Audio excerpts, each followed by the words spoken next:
क्योंकि क्योंकि भोग भोगल्याशिवाय मिटत नाही. बस हीच विचारसरणी असलेले ऍस्ट्रॉलॉजी मधील डॉक्टरेट, नक्षत्र अलंकार, नक्षत्र शिरोमणी, नक्षत्र ज्योतिषास्न ह्या फक्त ज्योतिष शास्त्रातीलच नव्हे तर वास्तुशास्त्राची पदविका असणारे डॉक्टर इंगळे महोदय वेदांग ज्योतिष महाविद्यालय औरंगाबाद येथे प्राचार्य म्हणून विराजमान आहेत.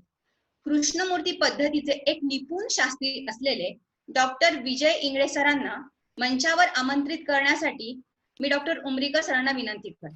Doctor Umrikar sir. नमस्कार. इंगळे सरांचा परिचय देऊ तेवढा कमी आहे. सगळ्यात महत्वाचं ते औरंगाबादचे आहेत आणि मी त्यांच्याकडे आकर्षित झालो आणि मी माझं जे BA आणि MA चा काही पाठ झाला ऍस्ट्रॉलॉजी मध्ये तो त्यांच्यामुळे सहज आणि सोपा झाला. जसं काल जुगनू सरांनी सांगितलं की ग्रंथ भाषांतरित केल्यामुळे किती हलके झाले आणि किती आपण सहज ते ज्ञात करू शकतो, त्याच प्रकारे ज्योतिषशास्त्र खूप सहज आणि सोप्या पद्धतीने, ऍक्च्युली ज्योतिषशास्त्र खूप मोठं शास्त्र, गहन शास्त्र आहे. आणि मी जेव्हा त्याचं BA ला ऍडमिशन घेतलं होतं त्यावेळेस आधी तर घाबरून गेलो की आता हे BA आपल्याकडून पूर्ण होणार का, 3 वर्ष दरवर्षी 5 पेपर कसे होणार. मग सरांचा परिचय झाला, सरांकडे गेलो. सरांचा परिचय झाल्यानंतर सगळ्यात आधी मी आकर्षित झालो कारण सर इंजिनियर आहेत. VJTI मधून 1970 ला ते इंजिनिअरिंग पास झाले. प्रोडक्शन इंजिनिअरिंग मध्ये त्यांनी डिग्री घेतली, नंतर मास्टर केलं आणि 72चे ते इंजिनियर आहेत. त्यावेळेस माझा जन्म झाला होता, 68 चा माझा जन्म आहे आणि मला खूप त्यांच्याबद्दल आदर निर्माण झाला आणि म्हणलं ठीक आहे, इथं सर जर एवढ्या कॉन्फिडन्सली सांगत असतील आणि माझ्याकडून करून घेत असतील तर ते नक्कीच होणार. आणि त्या प्रकारे आम्ही पुढं दर विषयासाठी 4-4, 5-5 दिवस अभ्यास करत गेलो परीक्षेपूर्वी आणि सगळ्या परीक्षा मी पास झालो नीट व्यवस्थित चांगल्या मार्काने. तर सरांचा एक हातोटी आहे की विषय सहज सोपा करून सांगायचा आणि खूप अप्लाइड, फक्त अप्लाइड म्हणजे जे आज आपल्याला उपयोगात आणता येईल अशा पद्धतीने शिकवायचं आणि टेक्निक द्यायची. आणि त्यांच्याचमुळे माझ्यातही ते गुण आत्मसात केले आणि आम्ही सुद्धा विद्यार्थ्यांना शिकवतो आणि त्यांना त्या क्षेत्रामध्ये ऍडमिशन घेताना विद्यार्थी ठरवतो मला या क्षेत्रात करिअर करायचं म्हणूनच येतो, कोणी असं टाइमपास म्हणून येत नाही आणि त्याचं करिअर त्याला करता आलं पाहिजे. माझ्याकडच्या सगळ्या विद्यार्थी 100% करिअर करतात. 400च्या 400 विद्यार्थी खूप चांगल्या प्रकारे करिअर करतात. कारण आम्ही विद्यार्थ्यांमध्ये क्लायंट कधीच बघत नाही, विद्यार्थ्यांना क्लायंट आणून देतो. बरेचसे अशा संस्था आहेत, विद्यार्थी माझ्याकडे येतात, सर म्हणतात आम्ही त्यांच्याकडे शिकलो आणि त्यांनी आमच्यावर प्रयोग केले. तर आपल्याकडे असं काही होत नाही. आपण त्यांना क्लायंट आणून देतो, क्लायंट कसे मिळवायचे, प्रॅक्टिस कशी करायची हे सगळं सांगतो. आणि हे सांगताना जेव्हा वास्तुशास्त्र मी करत होतो, वास्तुशास्त्र करताना माझ्या लक्षात आलं की वास्तूबरोबर ज्योतिषाची खूप गरज आहे. कारण ज्योतिष आधी आहे, खूप आधी आहे. ज्योतिष शास्त्र हे खूप महत्वाचं शास्त्र आहे. आधी दशा, नंतर दिशा. दशेतच नसेल तर दिशेमध्ये दिशा गवसणार नाही. तर म्हणून मी सुद्धा त्या ज्योतिषशास्त्राचं ज्ञान घेतलं आणि मी सगळ्यांना रिकमेंड करेल की जर तुम्ही वास्तूमध्ये प्रॅक्टिस करत असाल आणि ऍस्ट्रोचा गंध नसेल किंवा ऍस्ट्रो तुम्ही शिकला नसाल तर ऍस्ट्रो प्लीज शिकून घ्या. ऍस्ट्रो खूप मोठं शास्त्र आहे, पण वास्तुशास्त्राला लागणारं जेवढं आहे ते कमीत कमी वेळामध्ये आणि खूप चांगल्या पद्धतीने सर शिकवतात. 5-5 दिवसामध्ये एक विषय पूर्ण होतो. त्यानंतर काही मोठे विषय असतात त्याच्यासाठी आम्ही आता जसं विवाह, गुणमिलन ह्या गोष्टीवर 25 दिवसाचे लेक्चर घेतले, 25 days 2 hours per day. आणि 2.5 तास सर बोलत असतात, नंतरचे 15 मिनिटं अर्धा तास प्रश्न उत्तरासाठी असतात आणि खूप छान पद्धतीने रोजचा सिलेबस देऊन सांगून ते हे करतात. आणि त्यांनी जे आमच्या चर्चेतून जे लक्षात आलं की वास्तू आणि ज्योतिष याच्यातला जो संबंध आहे याच्यावर म्हणलं सर तुम्ही आज बोला, विद्यार्थ्यांना मार्गदर्शन करा. वास्तूचे नियम तर एक वेगळे नियम आहेत, ज्योतिषाचे नियम वेगळे आहेत, पण दोघांची सांगड घालून कशा प्रकारे आपल्याला हे शास्त्र योग्य रीतीने समाजापर्यंत नेता येईल, आणता येईल. ठीक आहे, तर मी सरांना निमंत्रित करतो ऍस्ट्रो वास्तू या विषयावर लेक्चर देण्यासाठी. सर आणि सर जे आहेत आज हिंदीमध्ये बोलणार आहेत. सरांनी मला सांगितलं मी हिंदीमध्ये बोलणार आहे. मला ठीक आहे, चालेल, काय हरकत नाही. त्यांच्या स्लाइडची जी मध्येच केलेली आहे, पण सर हिंदीमध्ये बोलतील. ठीक आहे, हो. नमस्कार.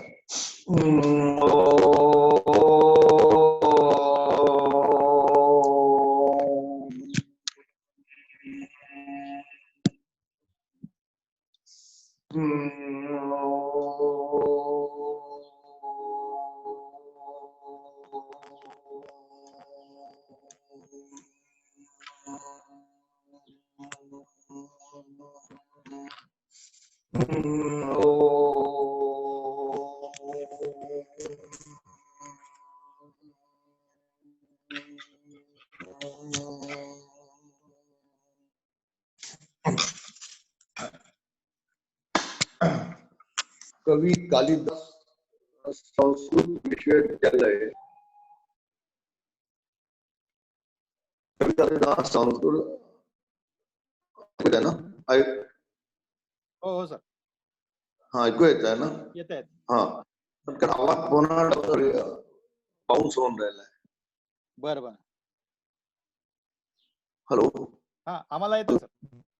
हा, तर कवी कालिदास, ते बंद करू. कवी कालिदास संस्कृत विश्वविद्यालय आयोजित संस्कृत महोत्सव 2000 में आप सब मान्यवर और मित्रों का स्वागत हो.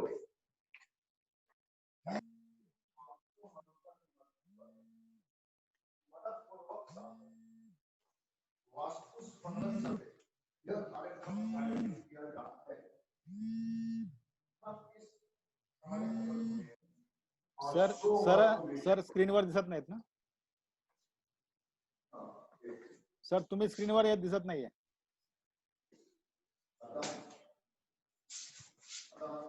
नाही नाही.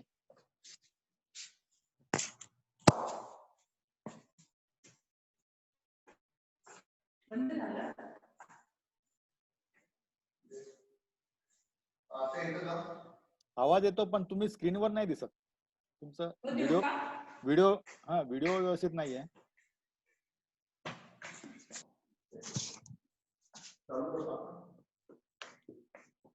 हाच चांगला आहे सर. हा आता दुसरं एक स्क्रीनवर येतं ना, हाच घ्या. हा बरोबर.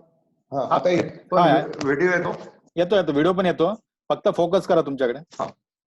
बर, ओके. तुमच्या समोर फोकस करा. आता नाही, तुमच्या समोर फोकस नाही झाला. तो फॅन दिसतो, आडवा ठेवला तुम्ही.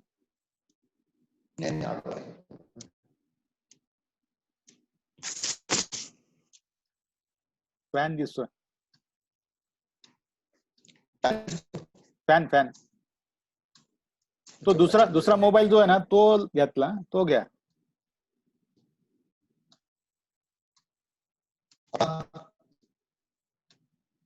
नाही, स्क्रीनवर नाही दिसत तुम्ही. आता आला.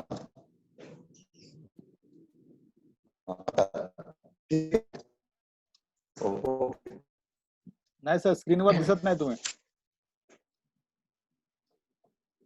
दिसतंय? बाकीच्यांना दिसतंय का सर? दिसत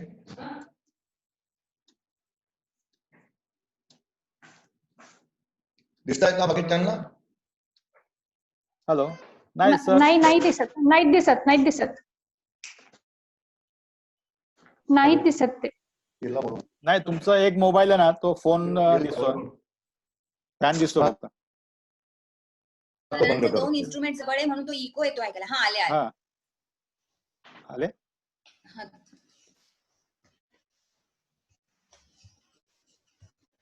नाही, कुठे? डिस्कनेक्ट हो. आता ते 1 मिनिट म्यूट झालेले. 1च मिनिट. हा, आला. अनम्यूट करा आता. आला? ठीक है, आता व्यवस्थित. ओके, ठीक है. तो इस विषय पर सकारात्मक उपयुक्त चर्चा करने के लिए हम आज प्रयोजन कर रहे हैं. ज्योतिष्य और वास्तु एक दूसरे से क्लोजली रिलेटेड है और ये अविभाज्य घटक है. होता क्या है कि इस विषय के ऊपर हमने अभी तक जो चर्चा की है और अभी तक मेरे जो सब फ्रेंड्स लोगों ने बात की है, जो मयूरी, प्राची, अर्चना, नैना पाचपांडे, सौ कोठारी, कुलकर्णी सर, डॉक्टर कुलकर्णी, तेजस्विनी यादव, इन सब लोगों ने वास्तु के ऊपर काफी सकारात्मक और महत्वपूर्ण जानकारी उपलब्ध की है। अभी जो मैं आपसे लोगों से बात करूंगा उसमें दो भाग अलग अलग हैं, वास्तु एंड ज्योतिष। ज्योतिष जो अप्लाइड थ्योरी है, यानी आप ज्योतिष जब वास्तु के पास जाओगे तो ये फिजिकली विजिट करोगे, उसके ऊपर उपाय डालोगे, ये सब मान्य है, इसमें कोई प्रॉब्लम नहीं है।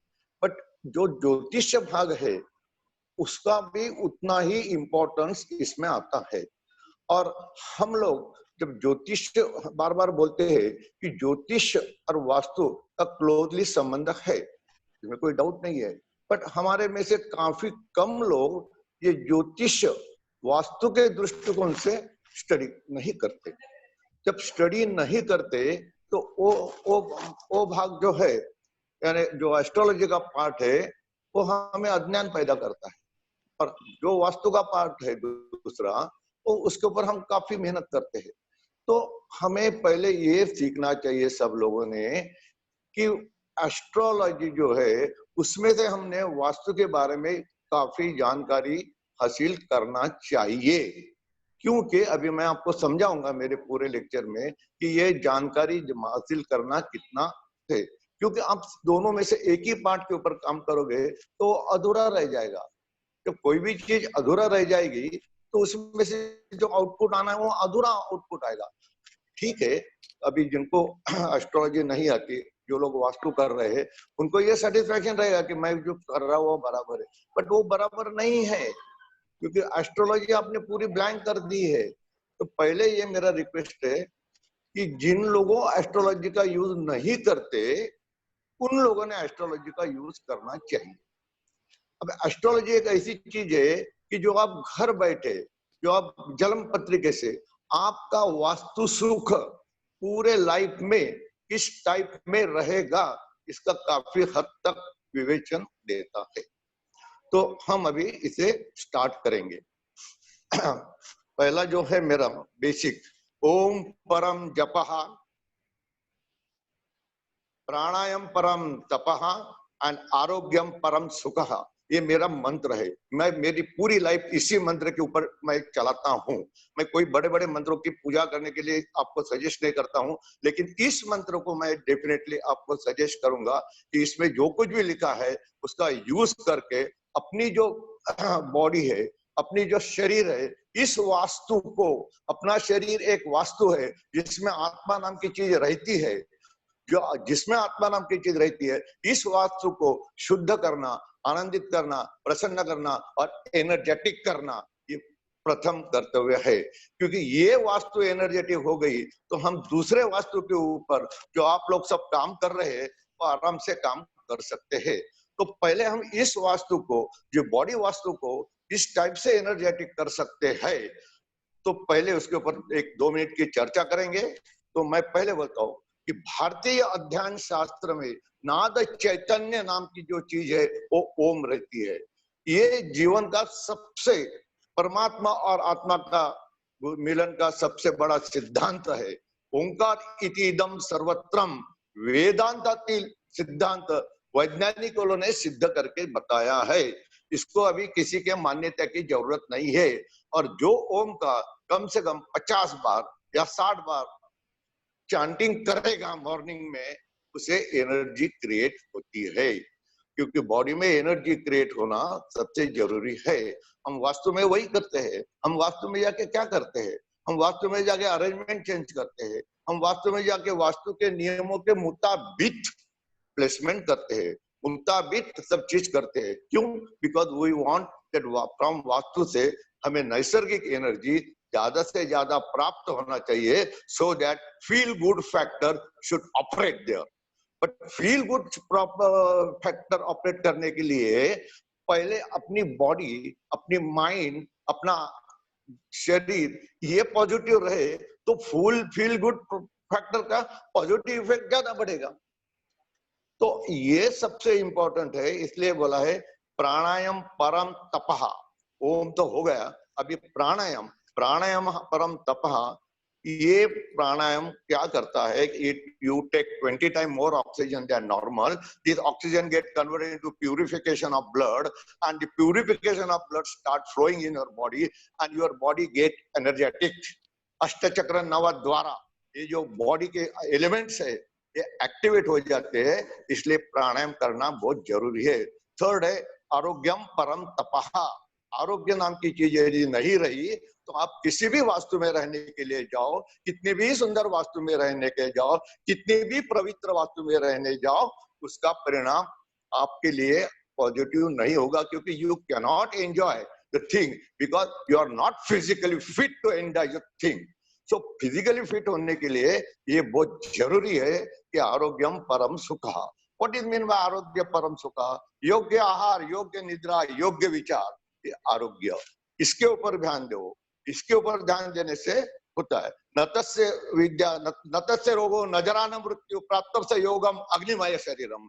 जो आदमी सुबह उठ के प्राणायाम करेगा उसका शरीर अग्निमय रहेगा, उसकी एनर्जी रहेगी। हम वास्तव में क्या करते हैं? हम वास्तव में क्या करते हैं? हम वास्तव में एनर्जी डेवलप करते हैं। हम वास्तव में क्या करते हैं? हम वास्तव में नेगेटिव एनर्जी विड्रॉ करते हैं और पॉजिटिव एनर्जी कर लिए जाते हैं। यही दो चीज, यही सिंपल चीज अपने बॉडी में, अपने वास्तु में पहले जनरेट करो।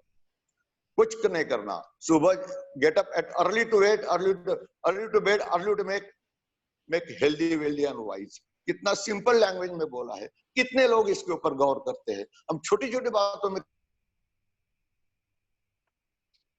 से बात बिगड़ती है। तो हम लोगों ने पहले अपने शरीर की जो कि व्यवस्था है उसको एनर्जेटिक करना चाहिए।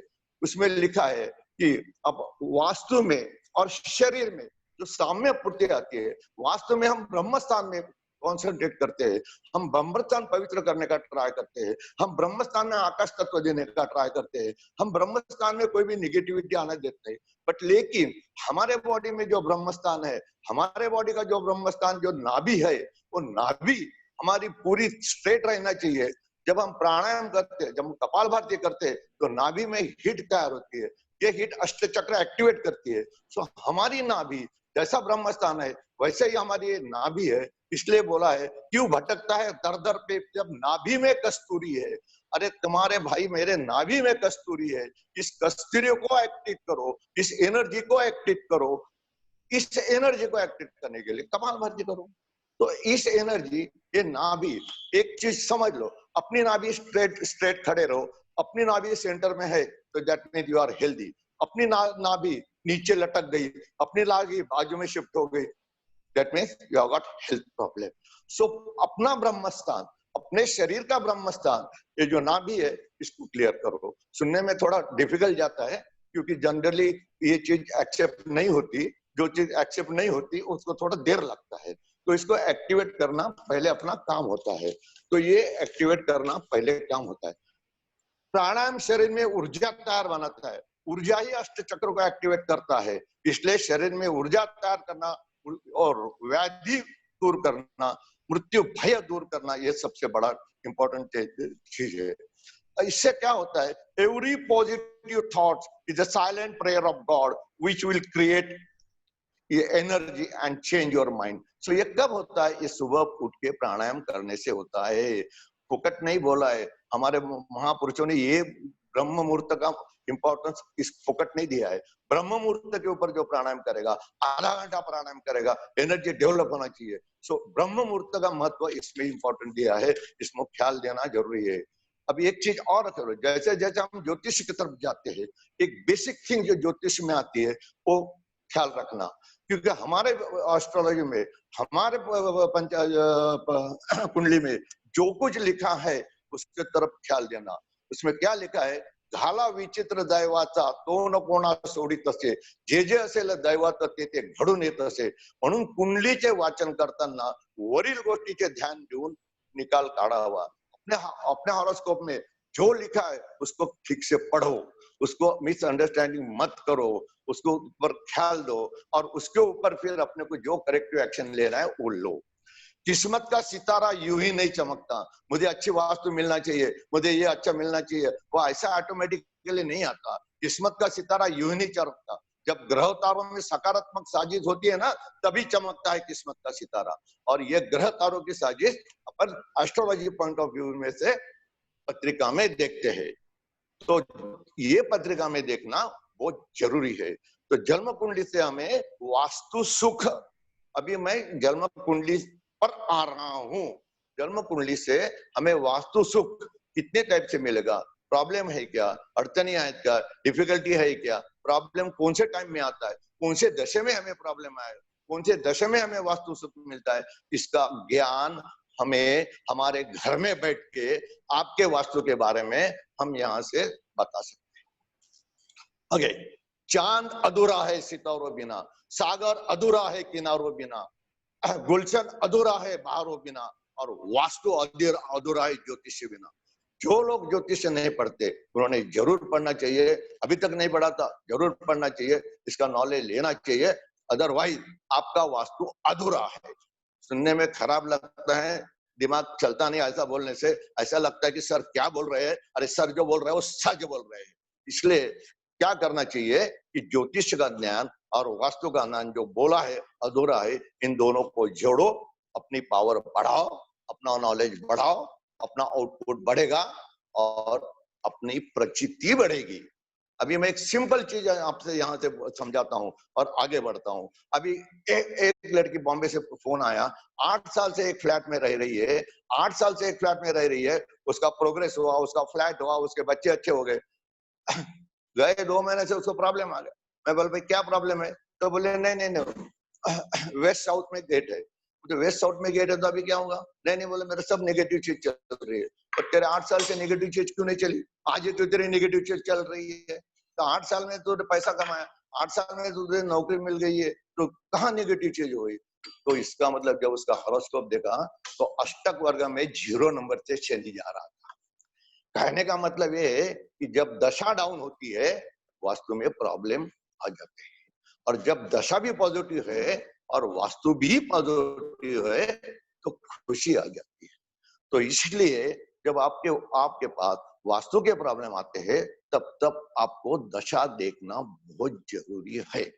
दशा देखने से सिर्फ चलेगा नहीं, आपको वास्तु का नॉलेज, आपको एस्ट्रोलॉजी का नॉलेज होना चाहिए, आपको एस्ट्रोलॉजी पढ़ने का नॉलेज होना चाहिए। तो ये छोटी छोटी बातें जो अपने ख्याल में नहीं आती, अपन उसको बोल देंगे भाई साउथ वेस्ट है क्या, दरवाजा है क्या, ठीक है, बट साउथ वेस्ट दरवाजा तो 8-10 साल से है ना, आज थोड़ी है, 10 साल से तो प्रोग्रेस हो रहा है ना, क्योंकि शनि हाई नंबर से जा रहा था, अष्टक वर्ग में नंबर हाई थे। अभी जैसा शनि ड्रॉप हो गया प्रॉब्लम खड़ा हो गया। सो ये जो रिलेशन वास्तु और ज्योतिष का है इसको पढ़ो, ये आपके फायदे के लिए है। अंधेरे में मत रहो, उजाले में आ जाओ और अपना पॉजिटिव बढ़ाओ। अभी आप और आगे बढ़ेंगे और अभी अपना जो वास्तु का जो चीज है वो देखना शुरू करें। सो ये करने से क्या होता है, जब आप वास्तु और दोनों पढ़ाई करोगे, दोनों यूज करेंगे, तो आप आपके फील्ड में एक नामवंत वास्तु तज्ञ होगे। इंग्लिश में एक मन है, create your identity in your field of operation where people surely realize that ignoring you or leaving you is their loss. यदि मैं मेरे फील्ड में बहुत अच्छी तरह से काम कर रहा हूं तो जो लोग मेरे फील्ड में मुझे इग्नोर करते हैं या मुझे कांटेक्ट तोड़ देते, उनका लॉस होता है, मेरा नहीं लॉस होता है। So to create your identity in your field you have to study astrology with vastu. ये दोनों का मिलन बहुत बहुत जरूरी है। पहले वास्तु, कोई भी ग्रंथ में, अनेक ग्रंथ में ये क्लियरली लिखा है वास्तु और ज्योतिष का क्या संबंध है, तो ये संबंध हमें अच्छी तरह से पढ़ना चाहिए। नाउ हम स्लाइड पे जाएंगे। ये होगा प्रिलिमिनरी बैकग्राउंड। वास्तु शास्त्र एक नैसर्गिक एनर्जी का यूज करके हमें सुखी बनाने का जीवन देता है। मैं अभी जो लोगों ने अच्छी तरह से भाषण किया है उसके ऊपर मैं कुछ भी नहीं बोलूंगा, क्योंकि वो काफी सुन चुके हैं अपन, और वो पॉजिटिव है, उसमें कोई डाउट नहीं है। सब जो बोला वो पॉजिटिव बोला, सब जो करेक्ट बोला। अभी हम अलग सब्जेक्ट में जा रहे हैं, हम जा रहे हैं एस्ट्रोलॉजी में। तो इस नियम का जो इस नियम का पालन करेगा उससे उसका फायदा होगा। इससे क्या होता है कि एक अभी हम पहले पेज नंबर, ये जो डायग्राम दिया है आपको, इस पे जाओ, पेज नंबर 2 पे जाओ। हाय का टाकला पेज नंबर 2 डायग्राम दिले, प्लॉट के डायग्राम दिए। उमरीगर, हेलो हेलो हेलो, स्क्रीनवर आणलाय सर, स्क्रीनवर आलाय। अच्छा, स्क्रीन पर आला। अभी इस डायग्राम में पढ़ो। मैं आपको छोटी छोटी बातों से बड़ी बड़ी बात समझाने वाला हूँ। मैं आपको पहले ही बोला कि छोटी छोटी बातों से मैं बड़ी बड़ी बात समझाऊं। इस डायग्राम में आप देखो, plot number 1, plot number 2, plot number 3 and plot number 4। Plot number 1 जो है नॉर्थ साइड में ओपन है खुला, सभी प्लॉट नॉर्थ साइड में ओपन है। All the plots are constructed and sold as per the SIDCO rule. So all the plots are similar, all the plots are square, all the plots are flat. No plot is, all the plots are exactly right angle to north and east. So पहले भूमि जो है हमारे हिसाब से भूमि clear है, और जो road है वो पूर्व दिशा में रोड है। अभी देखो प्लॉट नंबर 1 में नॉर्थ है, और प्लॉट नंबर 1 में बोर दिया है। ये बोर भी एग्जैक्टली, ये प्लॉट नंबर 1 मेरा है। ये वास्तु कंस्ट्रक्ट हुई है 83 में। तो वो टाइम में मुझे कुछ भी एस्ट्रोलॉजी का और वास्तु का नॉलेज नहीं था, बट मेरे हॉरोस्कोप में वास्तु सुख और वास्तु पोजीशन स्ट्रांग होने से मैं जो वास्तु खरीदूंगा वो ऑटोमेटिकली पॉजिटिव हो जाएगी। ये सबसे बड़ा निष्कर्ष अभी मैं समझाता हूँ। इस प्लॉट, ये मेरा प्लॉट है और मेरी पत्रिका आगे दी है, जब वो मैं आपको समझाऊंगा। इस प्लॉट में ऑटोमेटिकली पोजीशन जो आ रही है नॉट फुल ओपन मिली, ये मिला। और ये प्लॉट मुझे 10 बजे मुझे मालूम नहीं था कि मैं प्लॉट खरीदूंगा, और 12 बजे ये प्लॉट खरीदा गया। तो ये भी एक चीज होती है कि वास्तु ऑटोमेटिकली कैसे मिलती है, क्यों मिलती है। लोग मेहनत करते हैं, साल साल पैसा जमा करते हैं, तो भी वास्तु बनती नहीं। क्यों नहीं बनती? तो एस्ट्रोलॉजी पॉइंट ऑफ व्यू से स्टडी करो क्यों नहीं बनती, उसका रीजन आना ही चाहिए, और आता भी है। तो पहले प्लॉट में देखो, इस पहले प्लॉट में सब पॉजिटिविटी है और उत्तम है, और आज तक 35 ईयर से मैं इस प्लॉट में रह रहा हूं, मुझे टोटली पॉजिटिविटी है। प्लॉट नंबर बी पे आ जाओ, वो और ये सेम है। प्लॉट नंबर बी में आप थोड़ा ख्याल करो कि उधर रोड डायरेक्टली आके टकराता है, और वो भी कौन से कॉर्नर में, देखो कौन से कॉर्नर में, अग्नेय कॉर्नर में आके टकराता है, और उनका गेट उसी के ऊपर है। अब इस वास्तु में क्या होगा, अब इनका देखो, ये माइनर डिफेक्ट है, ये माइनर चेंजेस है, बट ये contribute to number of things. इसमें क्या हुआ, एक आदमी ने आत्महत्या कर दी, दूसरा ये जो आदमी है इसकी औरत भाग के चले गई, 2 लड़के को, तीसरा जिनको किराए से दिया वो सब इलीगल व्यवसाय वहां करते थे, दारू बेचना, प्रोस्टिट्यूशन करना, ये करना। चौथा, ये आदमी का डेथ हो गया। इतना डिफरेंस, जब प्लॉट्स आप देखो, प्लॉट का आप स्टडी करो, इतना डिफरेंस।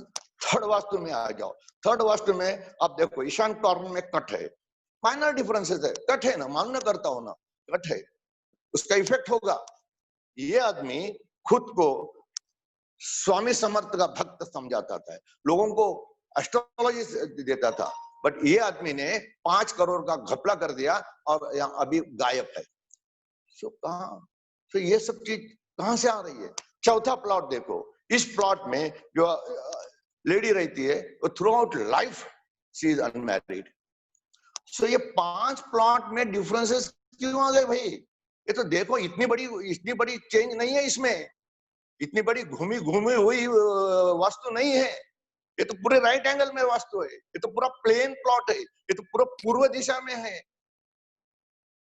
तो आपको इनके हॉरोस्कोप में जाना पड़ेगा। जब पहला जो हॉरोस्कोप है मेरा, वो अभी एक्सप्लेन करूंगा। दूसरे हॉरोस्कोप में पूरा का पूरा डिफेक्ट था, तीसरे हॉरोस्कोप में भी था, और चौथे हॉरोस्कोप में मैरिड लाइफ नाम की चीज 0 थी। तो क्या हुआ, कहने का मतलब क्या है, at present I am concentrating only on your astrological point of view. मैं दूसरे से अभी क्वेश्चन मत पूछो, ये होने के बाद मुझे कोई भी जो क्वेश्चन पूछना है वो एस्ट्रोलॉजिकल पॉइंट ऑफ व्यू से ही पूछो, बाकी नहीं। तीसरा, अभी क्या होगा, पहले पत्रिका का तीनों पत्रिका का वर्णन मैं आपको समझा दिया कि क्या है क्या नहीं क्या नहीं। तो पहले पत्रिका में देखो नंबर 5 डालो, ये मेरे स्वतः की, मेरी खुद की है। अब इस खुद के पत्रिका में क्या होगा भाई, चतुर्थ स्थान का मालक शनि तुले का होके नवंश में लग्नी है, कारक ग्रह मंगल सप्तम में बैठ के मेषे का है, गुरु हंस योग में बैठ के दशम स्थान से चतुर्थ स्थान को देखता है। वास्तु लेने के लिए मुझे सिर्फ 2 घंटा, मुझे 2 घंटा पहले भी मालूम नहीं था कि अपने को वास्तु लेना है, और 2 घंटे के बाद मैं वास्तु लिया। जिस टाइम मैं वास्तु लिया मेरे खिसे में सिर्फ 2000 रुपए थे। पैसा लिया, क्या लिया, वो मेरे हॉरोस्कोप के मुताबिक मुझे हेल्प मिली और वो ऑटोमेटिक वास्तु हो गए। तो ये जो बोलते हैं ना अपन ऑटोमेटिक होता है, इसमें सबसे पहले अब जब हॉरोस्कोप में जाओगे तो आपको लग्नेश देखना पड़ेगा। जब लग्नेश बलवान है तो पत्रिके में जो जो चीज आती है उसका सुख भोगने की क्षमता लग्नेश में रहती है। और यदि अपना लग्नेश वीक है तो कहीं भी घूमो उसका इफेक्ट आने सिवा रहता नहीं है। यदि आपका लग्नेश नीच है, यदि आप चतुर्थेश नीच है, तो आप किसी भी वास्तु में जाओ, आप सुख भोग नहीं सकते। फिर से मैं समझा रहा हूं, एस्ट्रोलॉजी पॉइंट ऑफ व्यू से आप जो वास्तु करते हो उसमें मैं नहीं दखल दे रहा हूं, मैं कोई भी चीज को अंडर एस्टिमेट नहीं कर रहा हूं। जो कुछ करना है वो करना ही पड़ेगा।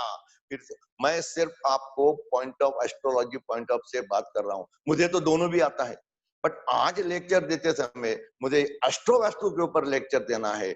मैं तो 20 साल से सभी पढ़ाता हूँ, 20 साल से प्रैक्टिस करता हूँ, मुझे सभी मालूम है। But as on today, I will talk only on this subject. So लोगों को ये पहले क्लियर होना चाहिए। तो इस पत्रिका में अभी देखो वो जो बोर की पोजीशन है, वो बोर मुझे तो 2085 में जब बनाया तो मुझे तो वास्तु मालूम नहीं था। मैं तो ज्योतिष से 2000 से सीखा ना। 2000 तक तो मेरे बाप ने पंचांग भी नहीं लाया था मेरे घर में। 2000 के बाद हमने पढ़ाई शुरू की। तो वो जो बोर किया है, वो बोर की पोजीशन में देखो, it is not on that axis, it is automatically there. मेरे बोर को 25 फुट के ऊपर पानी है और मेरे आजू बाजू वाले बोर को 300 फुट के ऊपर पानी है। ये कहां से आ गए भाई, ये कहां से आ गए, ऐसा क्यों होता है? तो जो जमीन में शीर बोलते हैं, नाड़ी बोलते हैं, वो करेक्ट नाड़ी पे ऊपर मेरा बोर आ गया। वो जो वाटर फ्लो की नाड़ी रहती है उसके ऊपर ऑटोमेटिकली मेरा फ्लो आ गया। और ऑटोमेटिकली कैसे आ गया भाई? ऑटोमेटिकली ऐसा थोड़ी आता है, हर एक के हॉरोस्कोप में ऐसा थोड़ी आता है। तो आपको इसलिए आपका हॉरोस्कोप सपोर्टिव होना चाहिए। जब सपोर्टिव होता है तब ये चीज होती है, जब सपोर्टिव नहीं होता है तो प्रॉब्लम खड़े होते हैं। तो ये पहली वास्तु हो गई। दूसरी वास्तु जो जिसका जिसमें वहां आत्महत्या हुई, उसकी औरत भाग के गई, उसका मैं चतुर्थ स्थान लग्न स्थान देखा, सप्तम स्थान देखा, चतुर्थ स्थान देखा, पूरा दूषित हो जाने से उसकी औरत भाग गई, 2 बच्चों को छोड़ के भाग गई, एक 10 साल का लड़का। अब अभी दोनों प्लॉट देखो एक है, दोनों प्लॉट में इतना फर्क, बट विधि शुल्क है, बट विधि शुल्क इतना डिफरेंस थोड़ी करेगा। विधि शुल्क जो है वो निगेटिव विधि शुल्क है। ऑन दैट कॉर्नर में विधि शुल्क पूर्वता जो आता है अग्नि कॉर्नर में वो नेगेटिविटी देता है। तो इतना भी नेगेटिविटी नहीं करना चाहिए कि लोग आत्महत्या कर रहे हैं, भाग के जा रहे हैं, वहां दारू का धंधा चल रहा है, आदमी का हार्ट अटैक हो गया है। तो हम लोग क्या करते हैं कि जब ऐसी चीजें घटती है तो हम वास्तु के ऊपर दोष देते हैं। अरे इसके वास्तु में ऐसा है इसलिए इसका हार्ट अटैक हुआ, इसके वास्तु में ऐसा है इसको हार्ट का प्रॉब्लम है। अरे जो मकान वास्तु के हिसाब से बने हैं, मेरे पास इतने प्रूफ है। इन आदमी को 10-10, 20-20 साल से पैरालिसिस है। अब मुझे पैरालिसिस हो गया तो आप बोलोगे वास्तु में आके बोलोगे वास्तु की वजह से पैरालिसिस हो गया, बट जो वास्तु के पूरे हिसाब से बनाई है, जो वास्तु में सब लिखा है, वृक्ष पे ये वो सब मुझे मालूम। पैरालिसिस 20 साल से क्यों हो गया भाई? तो ये आपको आपके जन्म कुंडली में जाना पड़ेगा। जन्म कुंडली के दोष अलग होते हैं और एक्चुअल वास्तु के दोष अलग होते हैं। जो एक्चुअल वास्तु के दोष होते हैं उसके ऊपर हमारे सभी मित्रों ने अच्छी तरह से व्याख्यान दिया है और मैं सबका अप्रिशिएट करता हूं। मुझे इतना टाइम नहीं है कि मैं एक एक के डीप में जाऊं। तीसरा, आप देखो ये स्वामी समर्थ वाला जो और नीचे लोग, तो ये फर्क आपके पास आएगा। अभी मैं आगे पढ़ूं, अभी मैं आपको 2 हॉरोस्कोप समझाता हूं, टाइम तो कम है। पान नंबर 6 में क्या है कि अपने आयुष्य में जो कोई भी चीज होती है उसमें 3 चीज फैक्टर है। पहला आपका प्रारब्ध, दूसरा है आपका कर्म और तीसरा है आपकी वास्तु। तो ये समझो कि प्रारब्ध और कर्म इट कॉन्ट्रीब्यूट 60 to 70% एंड आपकी वास्तु कॉन्ट्रीब्यूट 30%। साहब बोलेगे 30% कहां से लाया? मैं आपको कहां रोका हूं? आप बोलो ना वास्तु 100% है, मैं कहां रोका हूं आपको? मुझे जो समझ में आता है, मेरे जो नॉलेज में आता है, वो मैं आपको समझाता हूं। तो ये जो 30% वास्तु है उसमें 2 भाग होते हैं, एक होता है ज्योतिष्य और एक होता है आपका वास्तु। आप उस 2 भागों में ज्योतिष्य की पढ़ाई नहीं करते हुए यदि वास्तु करने का ट्राई करोगे तो आप 15% में ऑपरेट हो रहे। अब वो 15% में ऑपरेट होके आप ये समझ रहे कि हम सब कुछ 100% कर रहे हैं, जबकि आप जन्म कुंडली में ये नहीं देखा कि उसका प्रारब्ध क्या है। तो पहले ही बोला प्रारब्ध त्वाची मना पूर्व संचित के लिए तयासार के भोगने प्राप्त झाले। आपके प्रारब्ध में जो कुछ लिखा है वो भोग किसी तरह से भोगे बिना मिटता नहीं। डायरेक्टली बोलता हूँ, चैलेंज देता हूँ। यदि मैं आपको 10 पत्रिका देता हूँ उसमें घटस्फोट का योग है, आप मुझे बताओ कौन से फॉर्मूले से वो घट आएगा। आपको बोलो 10,000 15,000 दिया जाएगा और आपने बोला कि नहीं जाएगा तो मैं आपसे 20,000 रुपए लूंगा। तो ये ज्योतिष है, ये बहुत स्ट्रांग विद्या है, पर ये मैथमेटिकल बेस्ड विद्या है, इसका यूज करना चाहिए। सो प्रारब्धाच्या पुढारी कोण दाते भूमीवर ब्रह्मदेवाने लिहिली जी काय अक्षरे तेच खरी होय। जीवानाम कर्म फल दो ग्रह रूपी जनार्दन। जो कोई ग्रह से फल आएगा जनार्दन, एका जनार्दनी भोग प्रारब्धाता। जनार्दनी मीन्स ग्रह रूपी जनार्दन। ग्रह से जो आएगा, जन्म टाइम में जो आपके ग्रह रहेंगे, जो पूर्व संचित से रिलेटेड रहेंगे, उसी मुताबिक आपका लाइफ का पैटर्न चलेगा। तो ये होगा। तो वास्तु सुख भोगने की क्षमता, पहले अभी अपन पत्रिका में जाएंगे। वास्तु सुख भोगने की क्षमता लग्नेश में पहले होती है। आपका लग्नेश बलवान है तो आप सुख भोग सकते, आपका लग्नेश निर्बल है, दुर्बल है, कुयोग में है, आप नहीं भोग सकते। वास्तु सुख और वास्तु शांत दोनों भी चीज चतुर्थ भाव से हम देख सकते हैं। चतुर्थ भाव भाव भावेश कारक, फुल कॉन्सेंट्रेशन। बोलने में चीज बहुत छोटी लगती है बट प्रभाव में चीज बहुत बड़ी लगती है। कितने लोगों को मालूम है जब हम मैरिड लाइफ देखते, सप्तम स्थान से देखते, हजारों लोग पत्रिका देखते, घटस्फोट क्यों होते हैं भाई? क्यों क्यों क्यों मैरिड लाइफ खराब होता है? कितने लोगों का मैरिड लाइफ खराब होता है? तो ये छोटी छोटी चीजें वहां छुपी रहती है, ये आपको देखना चाहिए। ये जब तक आप देखोगे नहीं तो ये छोटी छोटी चीजों का इफेक्ट वास्तु के ऊपर होगा। इसलिए चतुर्थ स्थान में से हमें ये पूरा ज्ञान होता है। उसके साथ साथ अष्टक वर्ग, ये बहुत पावरफुल प्लैनेट है। अष्टक वर्ग मीन्स ग्रहों का बल। अष्टक वर्ग जो उनको आता, एक कहावत है ज्योतिष में कि if you tell astrology without the use of ashtak varga it is criminal. जब मैं ये वर्ड बोलता हूं तो दिमाग में झंझनी होती है, क्योंकि ये अरे ये कहां से आ गया अष्टक वर्ग और ये क्रिमिनल कहां से आ गया। सो कहने का मतलब ये है कि without ashtak varga astrology again incomplete, because in ashtak varga it is absolute mathematics. In ashtak varga ये क्लियरली लिखा है कि ग्रह बल क्या है, भाव बल क्या है और गोचर बल क्या है। इन तीनों का कॉम्बिनेशन लेके हम अगेन वास्तु के ऊपर कॉन्सेंट्रेट कर सकते हैं। जब अभी मेरा जिस टाइम में मैं प्लॉट लिया उस टाइम में मेरी मंगल की दशा चल रही थी और मेरा मंगल मेष का है, मेरा मंगल रोचक योग का है, मेरा मंगल आत्मकारक है। तो उसी टाइम में मेरा प्लॉट ऑटोमेटिकली क्यों हुआ, उसी टाइम में मेरा प्लॉट ऑटोमेटिक क्यों हुआ? तो उसका रीजन ग्रहों का इफेक्ट होता है। मंगल को वास्तु के हिसाब से सबसे ज्यादा इंपॉर्टेंट रहता है क्योंकि वो कारक ग्रह है। तो इस टाइप से हम थोड़ा आगे बढ़ेंगे। अभी मैं और एक एग्जांपल देता हूं आपको। जब मैं और एक स्टडी किया, एक प्लॉट लिया, उसने वास्तु के हिसाब से प्लॉट लिया, उसमें पूरा वास्तु अध्याय किया, रत्न अध्याय किया, बिल्डिंग बनाई, बिल्डिंग में भी रत्न अध्याय किया। होने के बाद घर के 3-4 भाई बहन जो थे, पिताजी को और मदर को अकेला छोड़ के घर से बाहर निकल गए। अब भाई वास्तु के हिसाब से इतना करने के बाद ये कहां से निगेटिव आ गई? ये कहां से दुख मदर फादर को हो गया? ये कहां से मुसीबत बन गई कि मकान बनाया हुआ पूरे हिसाब से बनाया, ये बनाया? तो ये वास्तु दोष में नहीं आता है, ये आपको पत्रिका में देखना पड़ता है। अपने आपने वास्तु हिसाब से किया हो बराबर, किया हो, कोई गलत नहीं किया, करना भी चाहिए बराबर। क्यों नहीं करना चाहिए? जब वास्तु के नियम अपने को मालूम है, वास्तु के उपाय अपने को मालूम है, प्लॉट खरीदी कैसा करना ये अपने को मालूम है, तो क्यों नहीं करना चाहिए? किए, पर तो भी निगेटिविटी क्यों आ गई? तो भी फील गुड फैक्टर गया पूरा, हैप्पीनेस गया पूरा। मदर फादर रो रहे हैं, बच्चे निकल गए हैं, आने के लिए तैयार नहीं।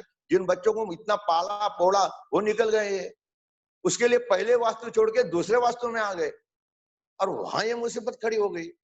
तो ये चीज को अपने एनालिसिस करते थे। देखो कोई भी चीज यदि होती है ना, कृपा करके उसका एनालिसिस करो, थोड़ा डीप जाने का ट्राई करो। उसके एनालिसिस में आपको सब चीज मिल जाएगी। मिलेगी नहीं ऐसा कुछ नहीं, उसका रीजन भी मिल जाएगा, सब चीज मिल जाएगा। तो ऐसा कुछ नहीं है कि उसमें मिलेगा नहीं करके। चलो अभी हम प्रैक्टिकल केस में आते हैं, अप्लाइड एस्ट्रोलॉजी में आते हैं। चलो कुंडली नंबर 3, कुंडली नंबर 3 में डालो क्या है करके देखो।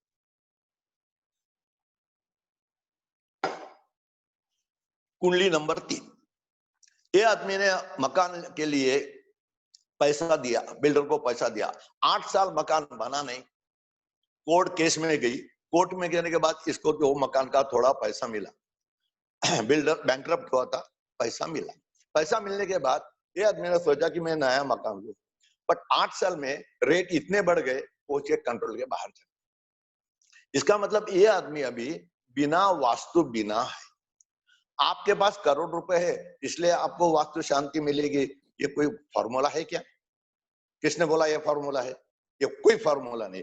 पहले आपको सुख भोगने का यदि प्राय है तो आपके हॉरोस्कोप में मिलना चाहिए, क्योंकि आपका हॉरोस्कोप जो रहता है ये पूर्व जन्म का संचित रहता है। प्रारब्ध, संचित प्रारब्ध क्रियामान, ये ज्योतिष शास्त्र का मूल है। लेकिन होता क्या है, इसे समझने में काफी मैच्योरिटी लगती है, ये समझ में नहीं आता, ये एक्सेप्ट नहीं होता, ये दिमाग में नहीं आता। ये ऐसा होता है कि ऐसा कहां से आएगा, ये प्रारब्ध कहां से आएगा? हम मेहनत कर रहे, अरे भाई तू मेहनत कर रहा तो ये प्रारब्ध में है इसलिए तू मेहनत कर रहा। हम पॉजिटिव करते, हम अच्छे दिमाग से काम करते, तेरे है इसलिए तू कर रहा है, ऐसा फोकट नहीं कर रहा है। पर तेरे प्रारब्ध यदि फूटा है, तेरे प्रारब्ध यदि में है, तो वो निगेटिव कहां जाएगी भाई?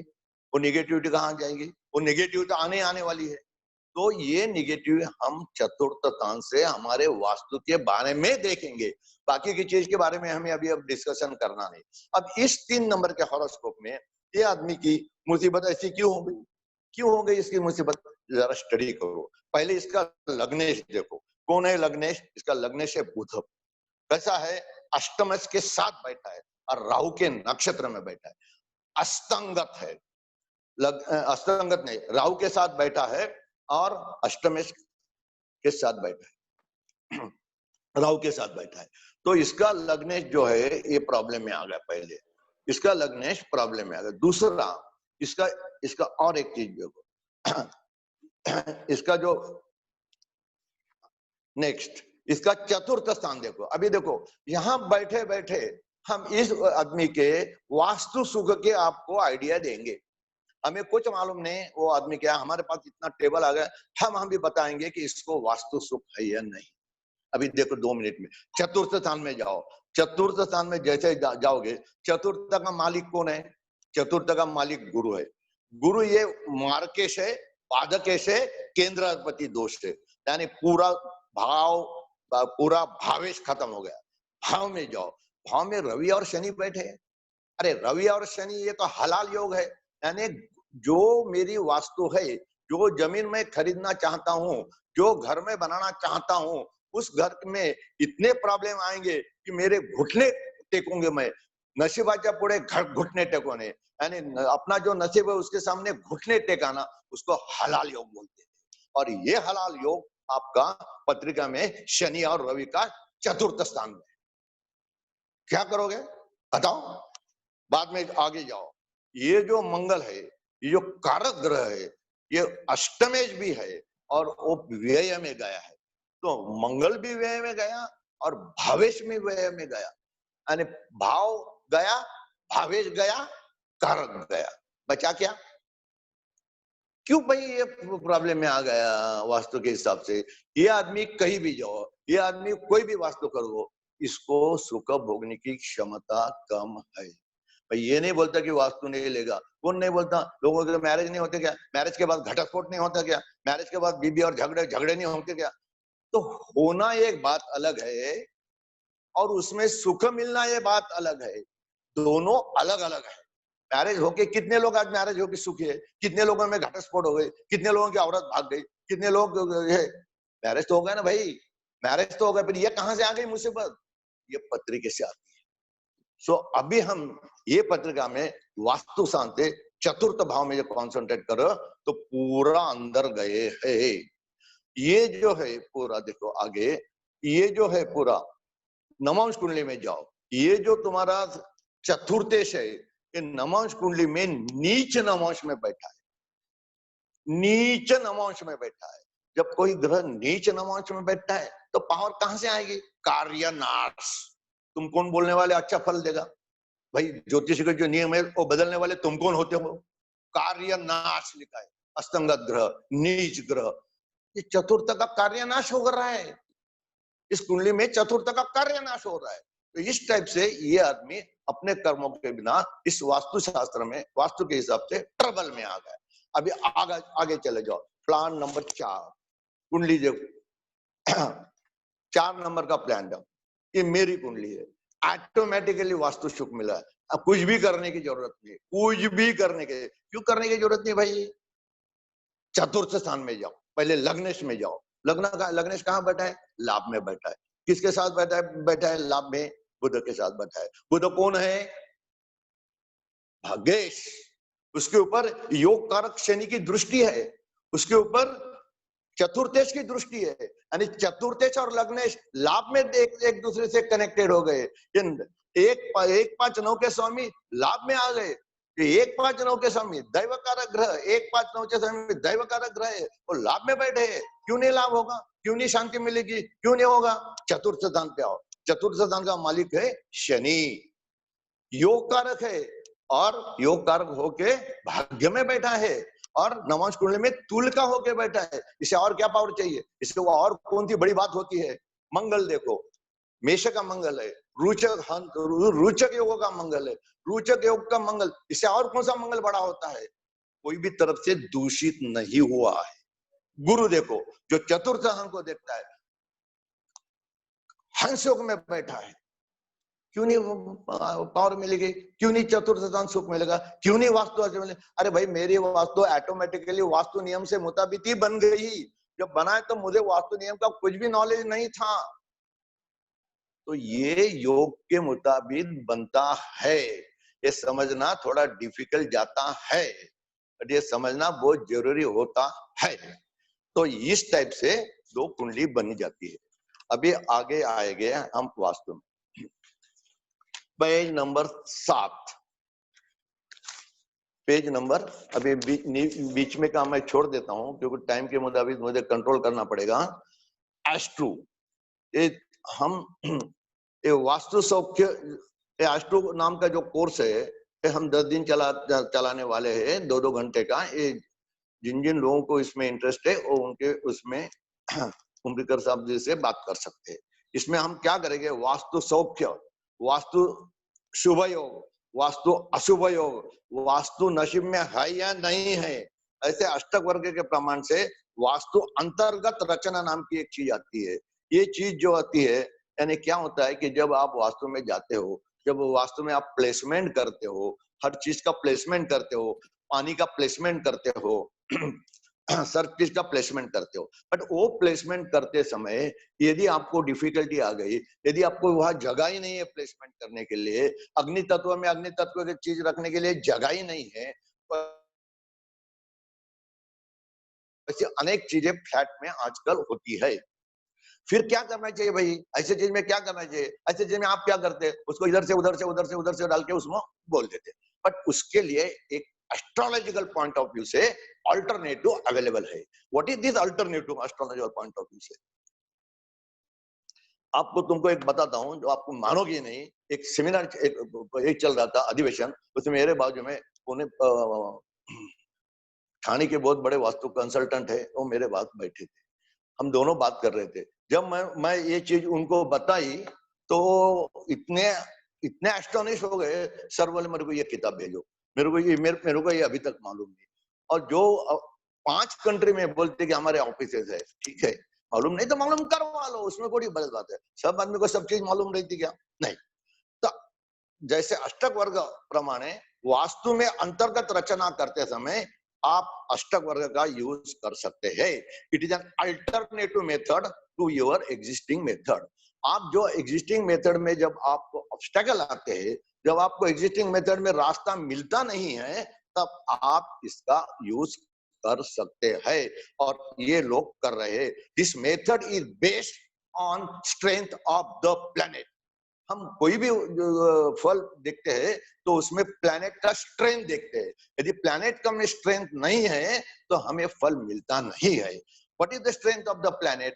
अष्टक वर्ग में जो प्लैनेट है, ये नहीं कि वो प्लैनेट तुम्हारे पत्रिका में कौन सी दिशा में बैठा है, हो सकता है वो वहां बैठा वो निर्बल होगा वहां, पर जब वो गोचरी से घूमता है तो गोचरी से घूमते समय उसकी स्ट्रेंथ बदल जाती है।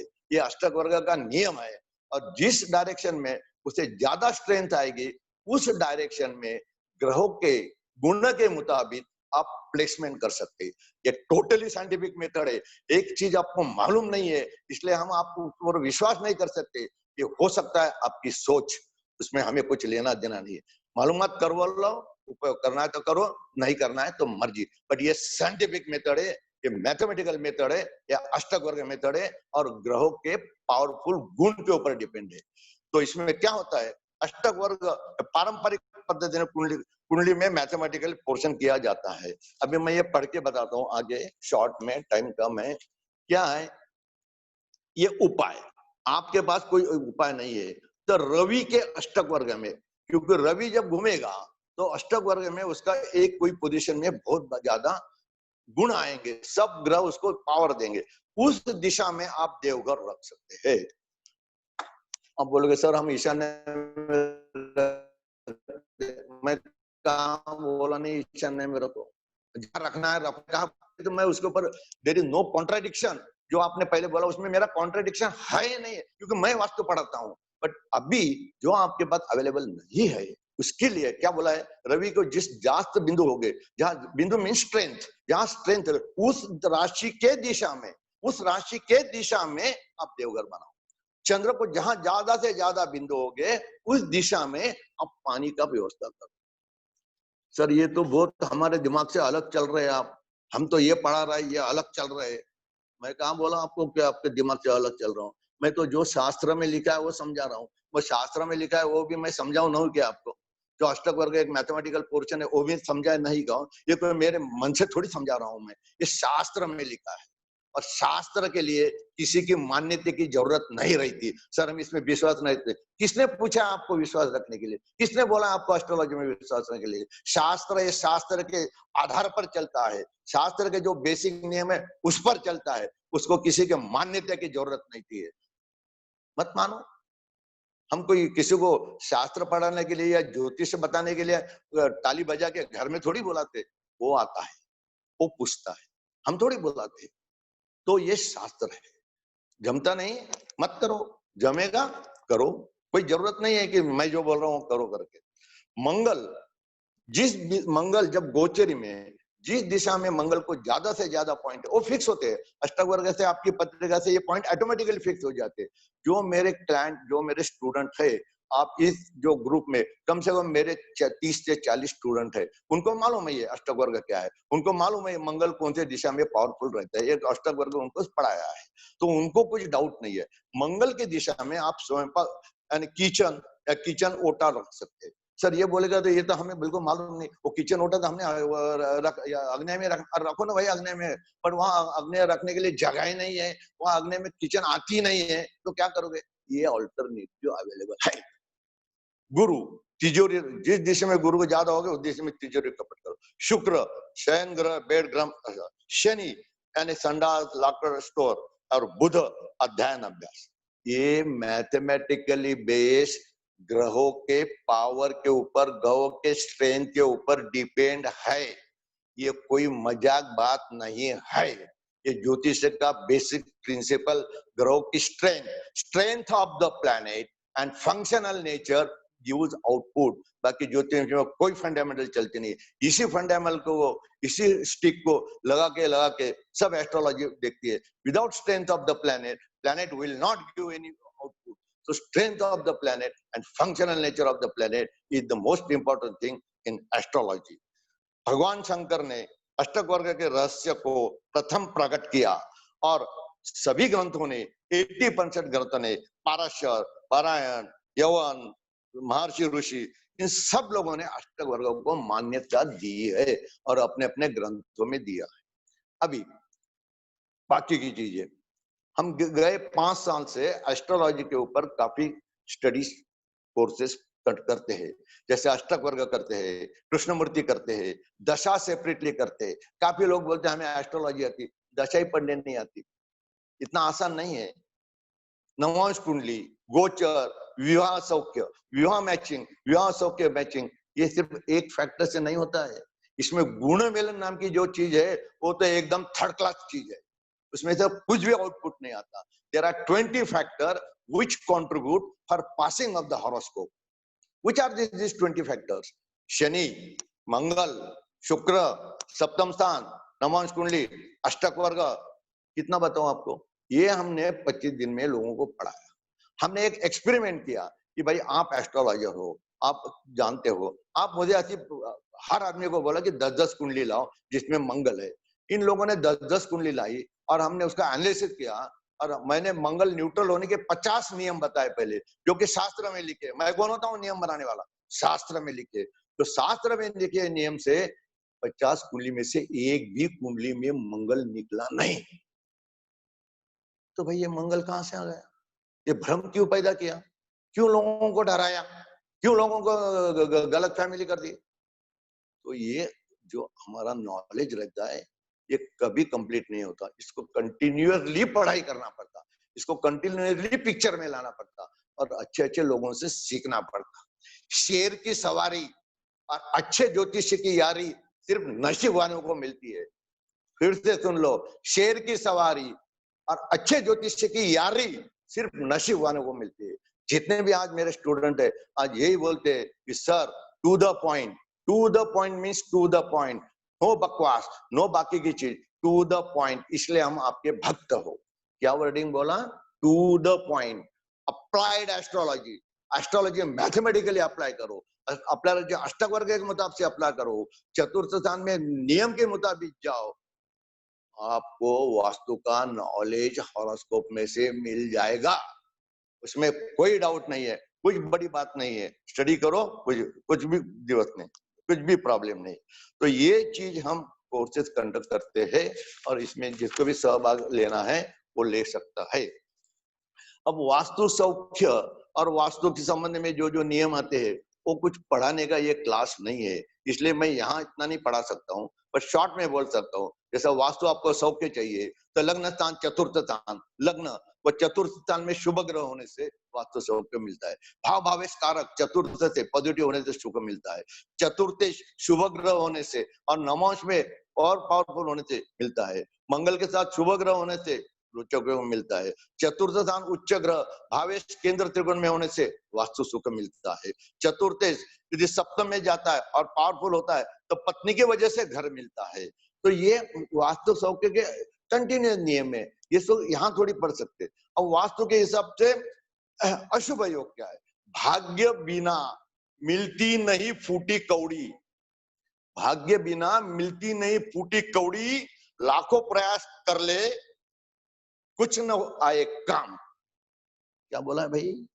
भाग्य बिना फूटी कौड़ी भी नहीं मिलती। कहां से देखेंगे भाग्य भी?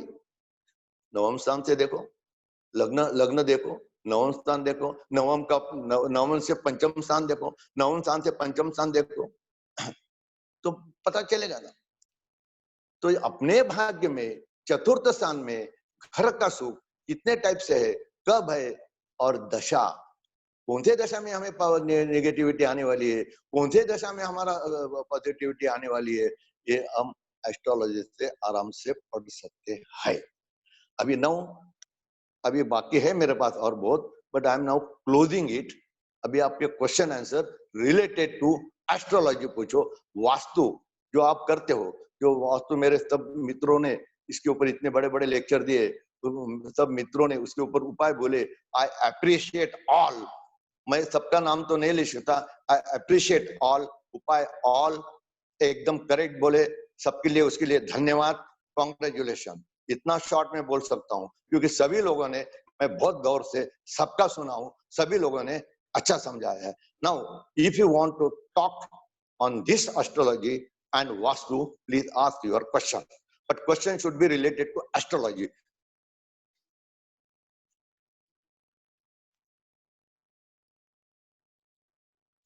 बोलिए। हेलो, हाँ, काय प्रश्न असेल तर विचारा, कुछ प्रश्न अगर होंगे तो पूछ लीजिए। हॅलो, हाँ बोलिए। हा सर, जर चतुर्थामध्ये ग्रह नसेल पण तिथे जर मिथुन राशी असेल तर कसं आहे वास्तुशास्त्र? एक चीज ऐका, हम्म, कुठली गोष्ट सिंगल एस्ट्रोलॉजी मध्ये कोई भी चीज सिंगल फैक्टर से अफेक्ट नहीं होती।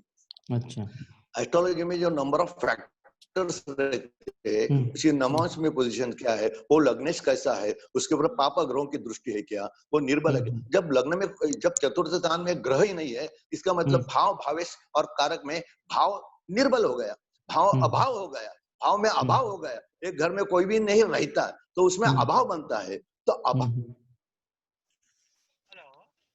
का एक नेगेटिव फैक्टर वहां डेवलप होता है, और उसका कारक यदि पॉजिटिव है और लग्नेश भी पॉजिटिव है तो एक factor will not affect your vastu. Okay. Next. हाँ नमस्ते सर। हाँ नमस्ते सर। हेलो। हाँ बोलो बोलिए बोलो। बोलिए बोलिए। Sir most of vastu expert बोलते हैं सर कि हम हमारा हॉरोस्कोप नहीं चेंज कर सकते। बिल्कुल करेक्ट है ना, मैं कहाँ बोला हूँ, मैं कहाँ बोला हूँ चेंज कर सकते। पर अगर हम वास्तु में चेंजेस करते हैं एज पर वास्तु रूल्स, तो उस जो भी दोषों की जो तीव्रता है उसे हम कम कर सकते हैं। 1 मिनट, मैं इसका जवाब देता हूँ। मैं पहले वेरी क्लियरली आपको समझाया, हॉरोस्कोप, कर्म एंड वास्तु। नाउ आप वास्तु में छोटे मोटे वास्तु जो चेंज करना है वो आपके हाथ में है।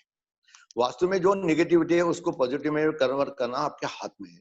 But what is that percentage, कितना परसेंटेज है वो आपका 30% में आप चेंज कर सकते हो। बट आपका जो कर्म स्थान है, प्रारब्ध है, प्रारब्ध क्या है भाई? प्रारब्ध संचित क्रियामान, जो कुछ भी प्रारब्ध में लिखा हुआ वही क्रिया में आएगा। एका जनार्दनी भोग प्रारब्ध आता हो, त्वाची मना पूर्व संचित केले तयासारखे भोगणे प्राप्त झाले। ब्रह्मदेवाने लिहिली काय, जी काय लिहिली अक्षरे तेच खरी होय। ब्रह्मदेवाने लिहिली काय जे अक्षर आहेत तेच, मग हे प्रारब्धामध्ये जे भोग आहे ते भोगावं लागणार। हा, आता तुम्ही तुमच्या वास्तूला 30% 40% जो आम्ही स्लॉट दिला आहे त्या स्लॉट मध्ये इम्प्रूव्हमेंट करून तुमचं सुख बिक जेवढं वाढवता येईल तेवढं वाढवा ना, आणि वाढवायलाच पाहिजे। पण इकडे पत्रिकेमध्ये भोग आहे ते भोगल्याशिवाय मिटत नाही। Okay sir, thank you.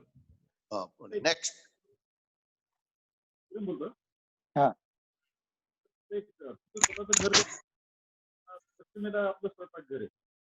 ऐकू येत नाही, ऐकू येत नाही। उमरीकर जरा काय बोलतो ते सांगा मला। हाँ हाँ बोल किरण। हेलो। हा बोला। नाही आवाज येत नाही त्यांचा। हॅलो। हाँ बोला। हा पुढे बोला। मी विचारू का सर? हाँ विचार। का नाही विचारायचं? आवाज येतो। हाँ एक जण विचारा। एक एक हा, जण मी विचारा. प्रश्न विचारतो. हा. एक मिनिट सर. सर इंगळे सरांचं स्वयंपाकघर जे आहे किचन ते पश्चिमेला आहे. त्यांनी अष्टक वर्गाप्रमाणे त्याचं कसं हे केलेलं नियोजन आणि त्यांना कसं सौख्य लाभलेलं आहे एकदा विशद करून सांगावं सर. मी कुठलीही वास्तू ज्यावेळेस माझं किचन मी ऍड केलं त्यावेळेस मी कुठलीही वास्तू मला माहित नव्हती, मला ज्योतिष माहित नव्हती. मी 80 मध्ये कन्स्ट्रक्शन केलं. वास्तू आणि ज्योतिष वगैरे हे मी 2000 नंतर प्रयोग केलं. पण माझ्या पत्रिकेतले सुख भोगण्याचे योग स्ट्रॉंग असल्यामुळे माझ्या पत्रिकेतली जी निगेटिव्ह असतं 30% मधली छोटी निगेटिव्ह, छोट्या निगेटिव्हला तुम्ही लोक काय करता, छोट्या निगेटिव्हला 50% करता आणि 50% जी पॉझिटिव्हिटी तिला 5% करता. नाही पण सर तुमच्या अष्टक वर्गाप्रमाणे ते शुभ योग्य दिशेला येते. मी ते अष्टवर्गाप्रमाणे नंतर बघितलंच येतं. नाही. नाही, अष्टवर्गाप्रमाणे योगायोगाने मी आलं. योगायोगाने आलं. आता मला सांगा, आता योगायोगाने आता मला सांगा, तुम्ही आता अर्चना मेहगावकरचं ऐकलं. तुम्ही सगळे लोक काय म्हणता तुम्ही अग्नी तत्वामध्ये बॉयलर टाका, अग्नी तत्वामध्ये इलेक्ट्रिकल फाउंडेशन टाका. तिने बॉयलर कुठे सांगितलं? ईशान्येला सांगितलं. तिने पटवून दिलं ना. पण तिने का पटवून दिलं? कारण तिचं ते नॉलेज आहे, तिथे तुमचं अज्ञान आहे. तिथे तुमचं अज्ञान आहे, तिचं नॉलेज आहे. अर्चना, मी प्रत्येकाचे गोष्ट प्रत्येक जे ज्यांनी उत्तर दिले मी खूप छान ऐकले आणि मी म्हणूनच मी सगळ्यांना अप्रिशिएट केलं. काय मी मयुरीने जो सांगितला ओरा किती पॉवरफुल आहे. मयुरीने माझा ओरा बघितलाय. माझा ओरा बघितल्यावर मयुरीने मला एकच सांगितलं, सर तुमच्यासारखा आध्यात्मिक ओरा, इतका पॉवरफुल ओरा मी पहिला नाही. आता या ओऱ्याचं काय काम होतं? अहो मी 10 गोष्टी फोनवर सांगून देतो, तुझं काम होईल, तू हे होईल, तुला इथे ऍडमिशन होईल, ऑटोमॅटिकली होते. मग माझा ओरा चांगला असेल, माझी वास्तू चांगली असेल तर माझ्या वास्तूतले छोटे मोठे दोष जरूर असतील, कारण दोष तर असणारच आहे, कुठल्या वास्तूमध्ये असणारच आहे. पण मी रोज सकाळी उठून जे प्राणायाम करतो, जे देवाची आराधना करतो, सकाळी उठून 2-2 तास करतो, नाटक म्हणून 5 मिनिटं करत नाही, त्याचा मला लाभ होतो. का नाही होणार? माझ्यामध्ये ऊर्जा येतं. माझ्यामध्ये ऊर्जा आली तर माझ्या वास्तूमधली ऊर्जाचा मला एनर्जी वाढतं. स्वतःमध्ये ऊर्जा तयार करा, स्वतःमध्ये ऊर्जा तयार करा, तेव्हा कुठे वास्तूतली ऊर्जा एन्जॉय करता येईल. काय बघितलं तुम्ही लोकांमध्ये? काय नुसतं वास्तू करतात? बघितले का लोक काय करतात? सकाळी 8 उठतील, चहा पितील, पेपर वाचतील, 11 वाजता आंघोळ करतील. ही काय लाईफस्टाईल आहे का? तेव्हा कुठल्याही गोष्टीचा उपभोग घेण्याकरता मेहनत करावं लागतं आणि मेहनतीला पत्रिकेतली जोड लागतं. आज पत्रिकेमधला गुरु बघा, आज पत्रिकेमधला मंगळ बघा, आज बुध बघा. बुध वर्गोत्तम आहे. बुध वैभव का, बुध बुद्धीचे वैभव कोठे नाही पाहावा. तुकाराम महाराज म्हणतात बुध बुद्धीचे वैभव कोठे नाही पाहावा. मग ह्या गोष्टीचा मी कुठल्याही वास्तूमध्ये गेलो तिथे थोडी निगेटिव्हिटी जरूर राहील ना, पण त्याचा माझ्यावर परिणाम होणार नाही. तुम्ही पहिल्यांदा कर्मदरिद्री आहे आणि एखाद्या वास्तूमध्ये गेले तर इकडनंही कर्मदरिद्री आणि त्या वास्तूमधली दरिद्री गेला कामा. बोला, पुढचा प्रश्न विचारा. ऍस्ट्रॉलॉजी संबंधी विचारा, बाकी नाही विचारा. बोला. हॅलो. हा बोला. सर माझा चतुर्थेश जो आहे शनी, तो चतुर्थेश शनी लाभामध्ये गुरु आणि शुक्रासोबत आहे. वास्तू झालेली आहे माझी, पण मला वास्तूचा फायदा काही झालेला नाही सर. मंगळ कुठे आहे? मंगळ अष्टमात आहे सर. अष्टमी वृश्चिक. आता त्या मंगळातल्या अष्टमाची काय आरती ओळखता का? अष्टमात मंगळ जाऊन बसलाय, अपत्ती विपत्ती संकट मनस्ताप. अष्टमात मंगळ जायला पाहिजे का? तुम्ही ज्योतिष आहे ना, तुम्ही ज्योतिषाचे कोण आहे? ज्योतिष. मग अष्टमात मंगळ जायला पाहिजे का? कारक जर अष्टमात गेला तर कारकच अष्टमात गेला तर अपत्ती विपत्ती संकट आणि मनस्ताप आल्याशिवाय राहत नाही. येते की नाही तुम्हाला? बरोबर सर, बरोबर आहे. ऐका सगळेजण, बरोबर आहे सगळेजण ऐका. छोटी छोटी बातों से बात बनती है और छोटी छोटी बातों से बात बिगड़ती है. उठता विचारा. पूछना है किसी को और क्वेश्चन? सर एस्ट्रोलॉजी में प्लूटो का इम्पोर्टेंस कितना है? किसका? प्लूटो. देखो, हम हमारे पारंपरिक पद्धति में हर्षल निप्चर प्लूटो का कम से कम यूज करते हैं. मगर जो आपके हमारे जो बेसिक ग्रह है 7 ग्रह और राहु शनि, इसका हम ज्यादा से ज्यादा यूज कर सकते हैं। प्लूटो के बारे में लिखा है, प्लूटो एक तो पॉजिटिव एनर्जी क्रिएट करेगा या तो प्रॉब्लम क्रिएट करेगा। यदि वो दूषित है तो प्रॉब्लम क्रिएट करेगा या तो पॉजिटिव एनर्जी करेगा। जैसे बट हमारे आपकी कुंडली में प्लूटो जो है साउथ वेस्ट और नॉर्थ ईस्ट का इफेक्ट दे रहा है। साउथ वेस्ट और नॉर्थ ईस्ट का इफेक्ट दे रहा है, मतलब आपका साउथ वेस्ट या नॉर्थ ईस्ट में कुछ फायर एलिमेंट है। बट वो स्टडी करने में ज्योतिष शास्त्र के नियम ज्यादा अवेलेबल नहीं है। जब ज्योतिष शास्त्र के नियम अवेलेबल नहीं है तो अपने हिसाब से कुछ भी ठोकना वो भी बराबर नहीं है। मैं ठोक नहीं रहा हूँ ना, मैं बता रहा हूँ, मैं आपको बता रहा हूँ, क्योंकि इससे ज्यादा नियम अवेलेबल नहीं है। आपका नॉर्थ ईस्ट और साउथ वेस्ट में कुछ फायर है? नहीं है, फायर नहीं है। नॉर्थ ईस्ट क्लियर है, नॉर्थ ईस्ट में गेट है सर का। साउथ वेस्ट में साउथ में वॉल है, कंपाउंड वॉल है, कंपाउंड वॉल साउथ स्क्वायर है, कंपाउंड वॉल है। वेस्ट साइड ओपन है, ईस्ट साइड ओपन है, नॉर्थ भी ओपन है, तीनों साइड ओपन है। नॉर्थ की वॉल छोटी है, साउथ की वॉल बड़ी है, ईस्ट की वॉल छोटी है और वेस्ट की वॉल ऊपर है थोड़ी। सर बैठते हैं नॉर्थ ईस्ट में, घर के भवन के नॉर्थ ईस्ट में सर बैठते हैं। मैं वही बड़ा फायर एलिमेंट है। मैं यहाँ जो बैठता हूँ ईशान्य कॉर्नर में बैठता हूँ और मेरी पूरी ईशान्य है। यहाँ से मैं जो भी बोलूंगा वहाँ 80 to 90% मुझे प्रचिति आती है। दूसरे को आती है कि नहीं आती है मुझे मालूम नहीं है, बट मुझे आती है। एग्जाम्पल अभी जस्ट कह सकते हैं। एक एग्जाम्पल दो एग्जाम्पल रिसेंटली बोलता हूँ, सुन लो। अभी मेरे को एक HDFC के वाइस प्रेसिडेंट के से 10 बार फोन आया लेडी ने कि मेरे लड़की के एडमिशन अहमदाबाद में ही होना चाहिए। अब ये मैं कहाँ से बताऊं भाई अहमदाबाद में होना चाहिए करके। तो मैं कौन सा फॉर्मूला है मेरे पास एक फॉर्मूला है, इंट्यूशन। मैं बोला 100% और हो गए ना एडमिशन। ये इंट्यूशन से चलता है, ये कोई फॉर्मूला थोड़ी है मेरे पास। मेरा रिलेटिव, अभी मानोगे नहीं, मेरे एक रिलेटिव मेरा कोरोना में चला गया। उसने मुझे फोन किया क्या होगा, मैं बस 2 दिन के बाद तेरा टेम्परेचर कम हो जाएगा और 4 दिन के बाद तेरा पीठ कम हो जाएगी, 6 दिन के बाद बाहर आ जाएगा। कल बाहर आ गया। अब आप बोलोगे ये फॉर्मूला कौन सा? ये फॉर्मूला नहीं है मेहरबानी से, ये मेरा फॉर्मूला बिरमला कोई नहीं। मैं कोई बहुत होशियार विशार आदमी नहीं है। I am a ordinary student of 70% to 60% mark. But आप 2-2 घंटे प्राणायाम करोगे तो आपका इंट्यूशन बढ़ता है। छोटी छोटी चीज आप बता सकते हैं, बड़ी बड़ी चीज बताने की जरूरत नहीं है। छोटी छोटी चीज ही लोगों को हेल्प होती है। पर उसके लिए आपको 3 बजे उठना पड़ेगा। वो बोलेगा हमसे तो होता नहीं होता है तो फिर इफेक्ट नहीं आएगा। क्योंकि ब्रह्म मुहूर्त के ऊपर हमारे पूर्व शास्त्र में ब्रह्म मुहूर्त को जो इंपॉर्टेंस दिया है तो फुकट नहीं दिया सर। फुकट ब्रह्म मुहूर्त का नाम नहीं लिया। मैं बराबर 4 बजे में मैं नहाता हूँ। क्यों कैसे करते हो? 9 बजे सोता हूँ। Early to bed, early to rise, make healthy wealthy wise, इसका मैं बहुत अच्छी तरह से पालन करता हूँ। पूछो। नमस्कार सर, एक प्रश्न विचारायचा होता. विचारा ना. वृश्चिक लग्नाची कुंडली आहे सर.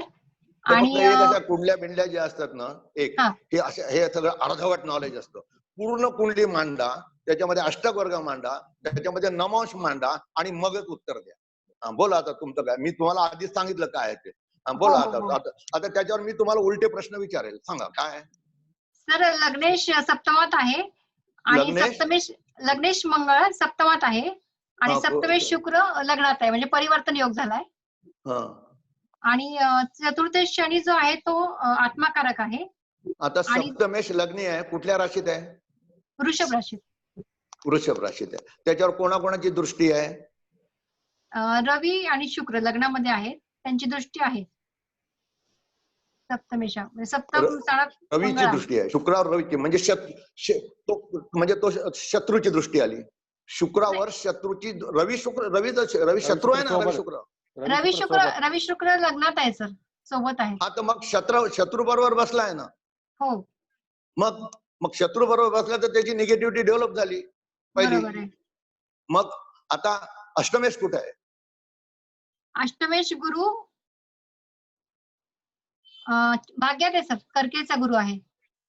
हो कर्केचा आहे. वाक्य बरोबर आहे, पण कोण आहे? अष्टमी. अष्टमेश आहे. हो. कर्केचा गुरु म्हणून त्याचं कौतुक करू नका.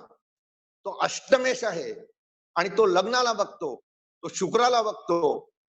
आपत्ती विपत्ती संकट आणल्याशिवाय राहील का? अष्टमेशाचे गुणधर्म त्याच्यामध्ये आहे. पुढे जातील गुणधर्म. बरोबर आहे. हा, पुढे विचार. चतुर्थेश शनी द्वितीयामध्ये आहे, बुध आणि हर्षल नेपच्यून सोबत आहे. तर वास्तू होत नाही, म्हणजे तिची इच्छा आहे मुलीची वास्तू घेण्याची, पण होत नाहीये. आता बघा, सगळे लोक ऐका, इच्छा आहे, पैसे आहे, पण वास्तू होत नाही. आला ना जगात? तुम्ही मला पूर्ण पत्रिका पाठवून द्या, मी तुम्हाला लगेच उत्तर देईन. मला फक्त डीटीपी पाठवून द्या. ओके पाठवून द्या, उद्या सकाळी पाठवून द्या. ओके ओके आपण डिटेल अनालिसिस करू, काही हो. प्रॉब्लेम नाहीये. हा, चालेल sir. Okay okay okay. Sir मला एक प्रश्न होता.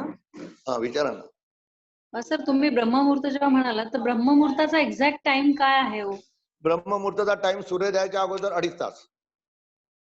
अच्छा, जो कुठला सूर्योदयाचा वेळ असेल जो त्याच्यापेक्षा सूर्योदय असेल त्याच्या 2.5 तास. 2.5 तास. नॉर्मली 3:30 ते 5:30 ही जी वेळ सांगितली जाते किंवा ऐकिवात आहे ती करेक्ट आहे का? करेक्ट आहे. मी बरोबर 3:30 4ला माझी आंघोळ होतं. 9 वाजता मी झोपतो. 3:30ला मी उठतो. 4ला माझी आंघोळ होतं. मी प्राणायामाला बसतो. 2 तास प्राणायाम करतो आणि गच्चीवर 1 तास फिरतो. Okay sir. आणि आणखीन सांगतो, ज्या लोकांना आपली तब्येत चांगली ठेवायची असेल, आणखीन एक फॉर्म्युला सांगतो. पटलं तर करा, नाही पटलं तर करू नका. जे वयस्कर आहे त्यांनी सकाळी उठल्यावर फक्त ओनली अँड ओनली फ्रूटचाच नाश्ता करायचा. त्या नाश्त्याच्या अगोदर 1 तास इकडे आणि 1 तास तिकडे कुठलंही खायचं नाही. Only fruit. हा योग्य आहार, योग्य निद्रा आणि एका डॉक्टरचा फार मोठा सल्ला आहे. नमस्कार सर. नमस्कार, बोला.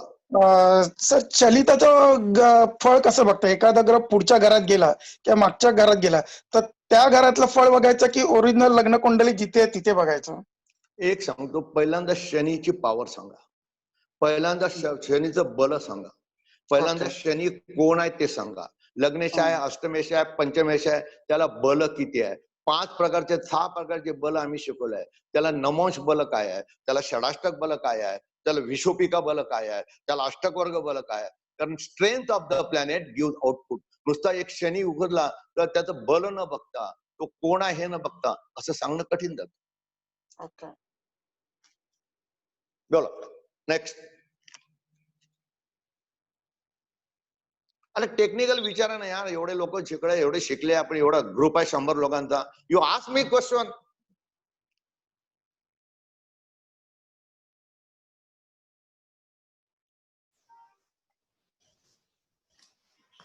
ठीक है उमरीकर. ठीक है सर, धन्यवाद, थैंक यू. ओके. अभी सभी लोगों को आपको पता चल गया है कि ज्योतिष शास्त्र है लाइफ का नेविगेशन है. हम लाइफ में कहाँ कहाँ जा रहे हैं, कैसे कैसे जा रहे हैं, कौन से स्थिति से गुजर रहे हैं, कितना ट्रैफिक है, सक्सेस मिलेगा नहीं मिलेगा, ये सब उसी से पता चलता है.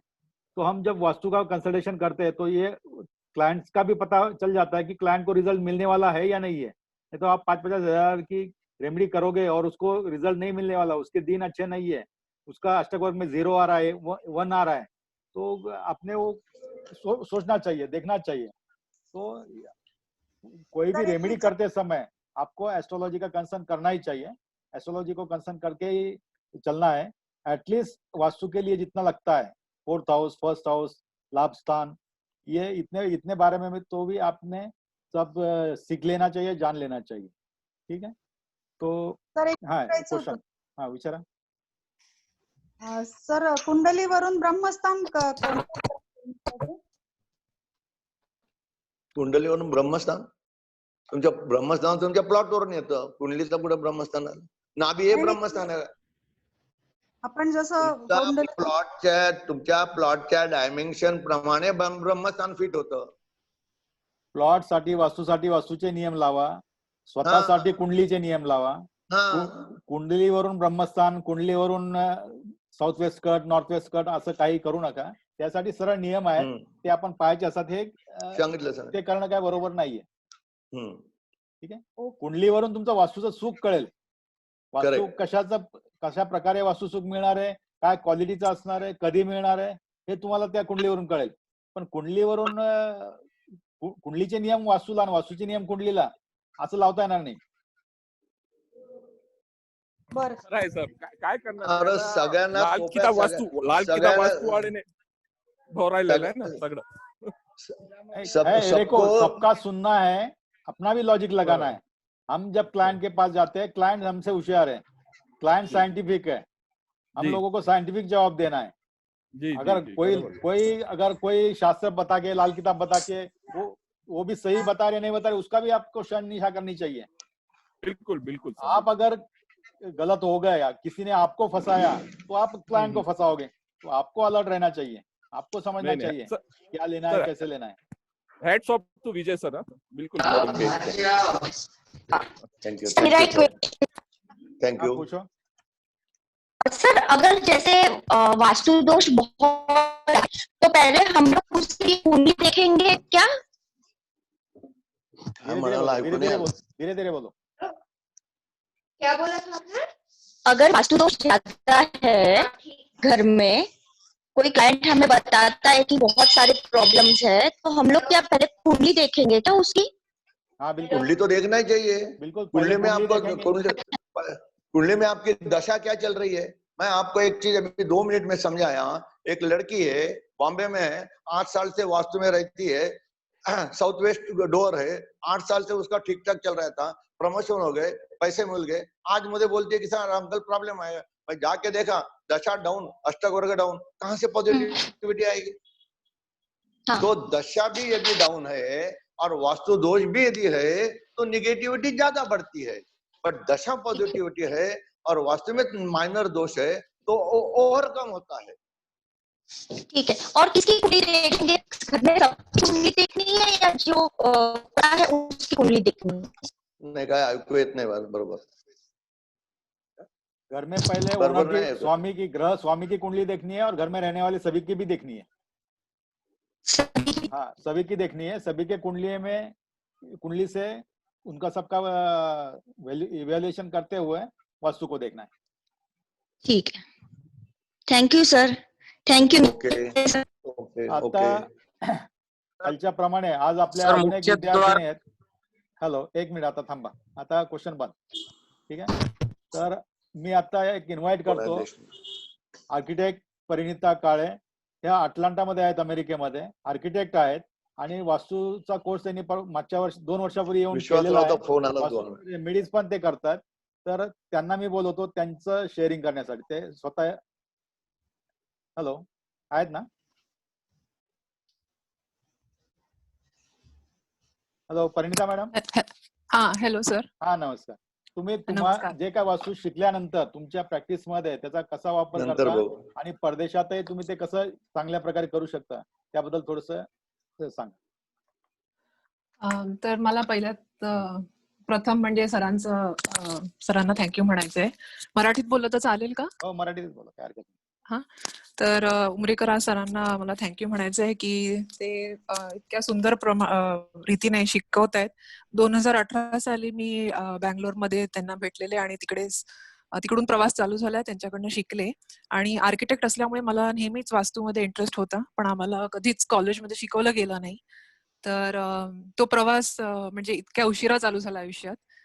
पण एनिवे तो म्हणजे वास्तूचा अभ्यास केल्यानंतर क्लासमध्ये जसं सरांनी आम्हाला सगळं समजवलेलं, बरेचसे कॉन्ट्रडिक्शन्स होते, बऱ्याचशा गोष्टी एक्सेप्ट करता येत नव्हते. जसे आता विजय सर पण म्हणत होते, इंगळे सर म्हणत होते की बऱ्याचशा लोकांना बऱ्याचशा गोष्टी एक्सेप्ट करता येत नाही, कारण की आपण ते बघत असतो की सगळ्या ठिकाणी होतंय. तर ते इम्प्लिमेंट करताना म्हणजे मला 2018 साली आम्ही घर घेतलं अमेरिकेत आणि वास्तूचा क्लास मी त्याच्यानंतर केला. सो सरांना ते ड्रॉइंग काढून दाखवलेलं इंडियात असताना की सर पूर्व दिशेचा दरवाजा असला तर घर उत्तम आहे ना, तेवढंच मला माहिती होतं. अँड त्या बेसिसवर घर घेतलेलं. लकीली ते एक्झॅक्ट 360 डिग्रीवर होतं, म्हणजे 0 डिग्री ईस्ट फेसिंग घर आहे. पण नंतर मग बऱ्याचशा गोष्टी कळल्या की बरोबर नाही आहेत. आणि म्हणजे अर्थात तोपर्यंत घर घेऊन झालेलं, आणि जसं आता इंगळे सर म्हणत होते की पूर्वसंचित किंवा प्रारब्ध हे असेल त्यामुळे हे घर मिळालं. आता ते बदलता येत नाहीये. पण नंतर मग रिअलाइज झालं की उत्तर दिशा म्हणजे नॉर्थ ही कम्प्लिटली बंद होती आणि साऊथ तिकडे आमचं गराज असल्यामुळे तिथून गाडी आत येते आणि आत बाहेर जाते आणि मोठा दरवाजा आहे. सो मी जस्ट ह्या रेफरन्स हा देते ह्या घरापुरती, कारण ह्याच्यावरच मी स्टडी बराच केला. सरांचे सगळे इन्स्ट्रक्शन्स त्याला मी लागू केले आणि तो स्टडी करत गेले आणि सरांना विचारत गेले. आणि फॉर्च्युनेटली सर गेल्या वर्षी ह्या घरात पण आलेले आणि त्यांनी स्टडी केला आणि कदाचित अगेन हे प्रारब्ध असेल, पूर्वसंचित असेल म्हणून नॉर्थ लकीली पूर्ण म्हणजे जरी भिंत होती तरी आम्हाला खिडकी करण्याची त्याच्यात प्रोव्हिजन होती. तर आम्ही 6 खिडक्या ऍड केल्या. सरांनी बघितलंय, सरांनी सांगितलं कसं करायचं. तर एक मेन मोठं कारण हे होतं की मी सरांना म्हटलं, सर ह्या घरात आल्यापासनं नॉर्थ बंद असला आहे तर आमचं इनकमिंग म्हणजे जी काही सॅलरी येते दॅट इज फाईन, पण जे आउट गोईंग होतं ते प्रचंड वाढलं. सो जे काही येत होतं ते सगळं बाहेरच जात होतं. आणि मग सरांनी ते बघितल्यावर लगेच सांगितलं की तुमची उत्तर दिशा पूर्ण बंद असल्यामुळे हे होतंय. बट आय वुड डेफिनेटली से की त्यानंतर बराच हळू का होईना तो एक एक्सपिरियन्स अनुभवलाय की जरी साऊथ उघडा आहे तरी इनकमिंग आउट गोईंग आता थोडंफार तरी बॅलन्स झालंय. आणि दुसरी मोठी गोष्ट म्हणजे सरांनी ह्या प्लॉटचा स्टडी करून जेम थेरपी केली. That was a big learning. खूप शिकायला मिळालं त्याच्यातनं. आणि त्या वेळेपासनं मी बरेचसे जे फ्रेंड्स आहेत तिकडे त्यांचा घरांचा मी अभ्यास करत असते हळूहळू. सगळ्यांना पटत नाही वास्तू. सगळ्यांना वाटतं की हे एक बरेचसे इंडियन्स आहेत अमेरिकेत ज्यांना आणि दे आर ऑल म्हणजे इंजिनियर्स आहेत किंवा डॉक्टर्स आहेत किंवा कोणत्याही सायंटिफिक फील्डमध्ये आहेत, त्यांना ते पटत नाही. दे जस्ट फील की इट इज जस्ट समथिंग. पण मला असं खूप स्ट्रॉंगली वाटतं की आपली ही हे जे शिक्षण आहे, हे जे एवढं एन्शंट नॉलेज आहे ते वाया नाही जायला पाहिजे. ते परफेक्ट आणि करेक्ट रीतीमध्ये जर लोकांपर्यंत आणलं तर फार त्यांना उपयोग होईल. आणि जसं इंगळे सर म्हणाले की जर म्हणजे ऑफकोर्स हॉरोस्कोप वाचलं पाहिजे. आता हॉरोस्कोपचा किंवा ज्योतिषशास्त्राचा माझ्याकडे अभ्यास नाही आहे, तर कदाचित हळूहळू तोही शिकेन मी. आणि आय जस्ट होप की लोकांना अजून मदत करता येईल. म्हणजे नुसतं हेच नाही की पैसे कमवणे हे एक ध्येय नसून की खरोखर त्या म्हणजे वास्तुशास्त्रामुळे लोकांना किती त्याचा फायदा होऊ शकतो हे माझं गोल आहे. आणि दुसरं मी काल सरांनाच उमरीकर सरांना काल म्हणाले की इथे एक मोठी काउन्सिलेट आहे, इंडियन काउन्सिलेट, आणि I would like to pursue and go and talk to them and tell them की आपण हे शास्त्र इकडच्या लोकांना शिकवूया. तर म्हणजे ह्या कारणाने कसं जसं योगा पसरलं, आज योगा पूर्ण दुनियेत त्याला मोठा मान आहे, तसं आय थिंक की हे शास्त्र सुद्धा लोकांपर्यंत पोहोचलं पाहिजे. थँक्यू सर, मला ही ऑपॉर्च्युनिटी तुम्ही दिली बोलण्यासाठी, तर थँक्यू सो मच. थँक्यू. चला आता आपण आजचा कार्यक्रमाचा समारोप करूया. हो सर, धन्यवाद सर, खूप खूप आभार. आणि आज खरंच माझी अवस्था अगदी त्या माळगुळकरांच्या कवितेसारखी झाल्यासारखी वाटतेय. अपुरेही न लागे पस्तावाची पाळी, देणाऱ्याचे हात हजारो, दुबळी माझी जोडी. पुनश्च धन्यवाद सर. आजच्या सत्राच्या समारोपासाठी मी आमंत्रित करते सौ श्रद्धा उदय कुलकर्णी यांना पसायदान. सौ श्रद्धा मॅडम.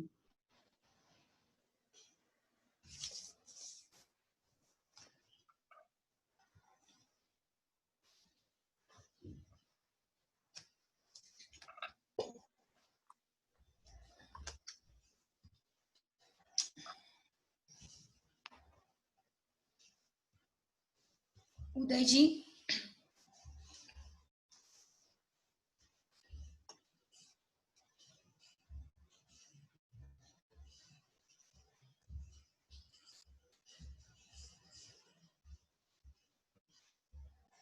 उदय आहे का? ऐकतोय का?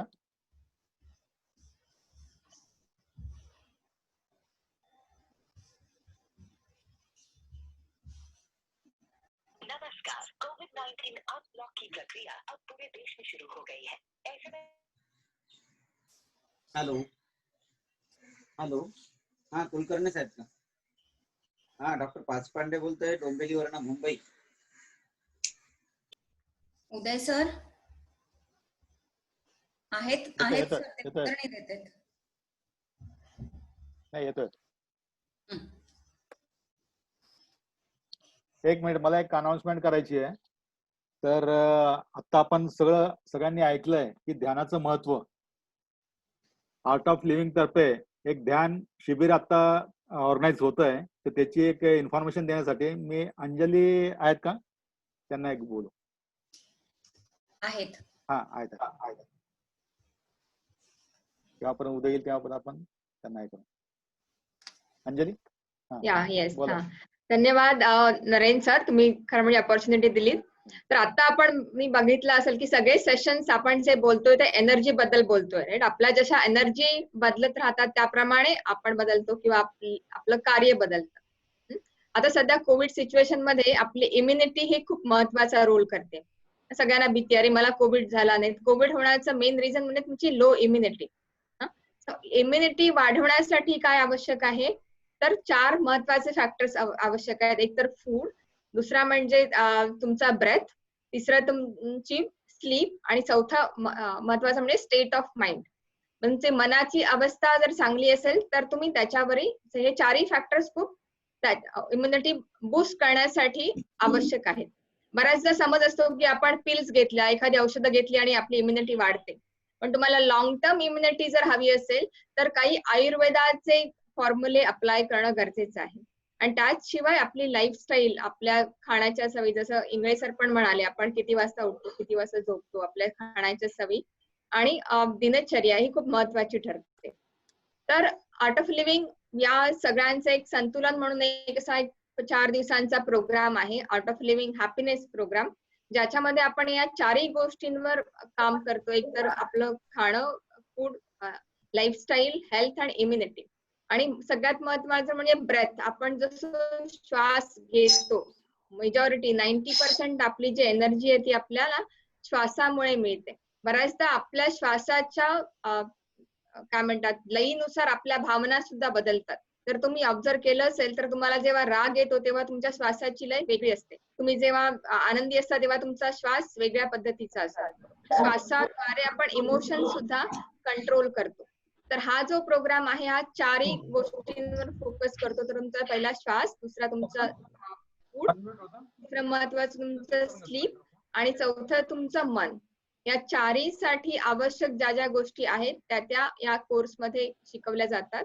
आणि सुदर्शन क्रिया म्हणून एक ब्रीदिंग टेक्निक आहे, जेणेकरून तुमच्या सेल लेवलला हे काम करतं.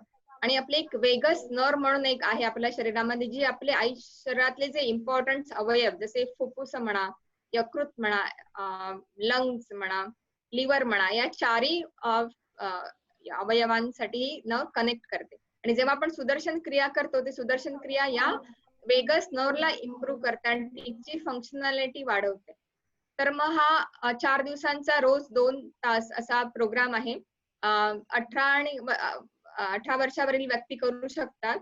आणि सुदर्शन क्रियेचे बरेच फायदे आपण अनुभव केलेले आहेत. तर आपण हा प्रोग्राम सगळ्यांनी जॉईन करूयात. मी नक्की काही प्रश्न असतील तर नक्की विचारा. आणि आता जरा फक्त स्टॅटिस्टिक मला एक थोडं द्यायचं होतं. एक आपण जर करंटली जर बघायला गेलं तर भारतातले ऑलमोस्ट 3.2 कोटी लोक हे डायबिटीसने ग्रासलेले आहेत.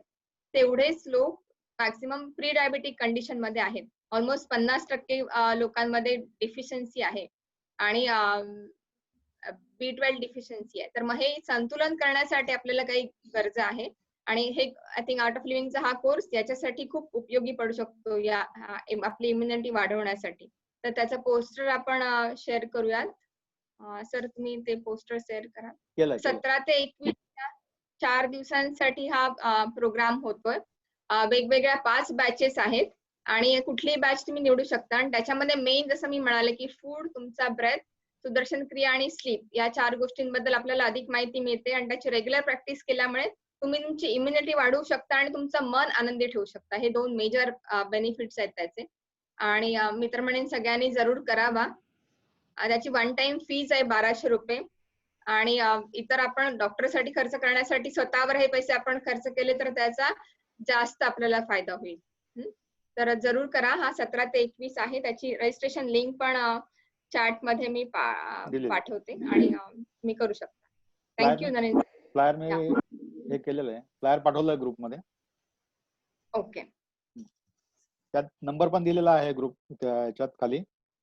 फोन नंबर आहे, contact for more detail 4 number दिलेले आहेत, तुम्ही त्याच्यावर करू शकता. आणि रजिस्ट्रेशनची लिंक पण दिलेली आहे. तर जर कोणी ध्यान अजून शिकलेलं नसेल तर त्यांनी तर नक्की जरूर करावं. ज्या कोणी शिकला असेल दुसऱ्याकडून तरी त्यांनी एकदा आर्ट ऑफ लिव्हिंगचा एक अनुभव घ्यावा. सुदर्शन क्रिया आणि हे ध्यान या दोन्ही पद्धतीमुळे आपलं इंट्युशन पॉवर खूप चांगलं वाढतं. आपल्या प्रोफेशन मध्ये वास्तू कन्सल्टेशन, ऍस्ट्रो कन्सल्टेशन मध्ये त्याचा खूप छान उपयोग होतो, ग्रास्पिंग होतं. आणि इंट्युटिव्ह पॉवर वाढल्यामुळे आपण एक आपला जो सक्सेस रेशो आहे तो खूप वाढतो. तर प्रत्येकाने आवर्जून करा. लॉकडाऊन मध्ये हे सगळे बेनिफिट्स आपण घेतले पाहिजे. ऑनलाईनच आहे, कुठे जाऊन करायचं नाहीये. अदरवाईज तुम्हाला बेंगलोरला जा किंवा आश्रमात जाऊन हे करायचे असतात. तर ही एक खूप चांगली संधी आहे. वेगवेगळ्या बॅचेस आहेत. सकाळी 6 ते 8 आहे, 7 ते 9 आहे, दुपारी 2:30 ते 4:30 आहे, संध्याकाळी 5 ते 7 आहे, संध्याकाळी 7 ते 9 आहे. हे सगळ्या ह्यापैकी कुठले तरी 2 तास काढायचे रोज आपल्याला. तर सहज करण्यासारखं आहे.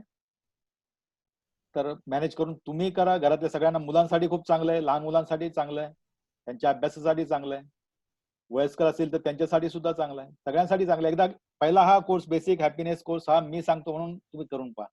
बाकी भरपूर पुढे कोर्सेस आहेत, ऍडव्हान्स कोर्स आहे, डीएसएन आहे, वेगवेगळे स्पेशलायझेशन कोर्सेस आहेत. पण हा एक बेसिक कोर्स फक्त मी सांगतो, माझ्या अनुभवावरून सांगतो, म्हणून तुम्ही तेवढा जॉईन करा. ठीक आहे, चला. Thank you sir.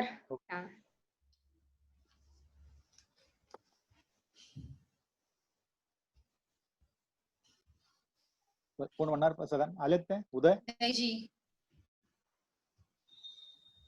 उदयजी आहेत ना ग्रुपमध्ये, दिसतात आहे. अनम्यूट करायला लागेल त्यांना. नाही, अनम्यूटच आहे. नाही सर.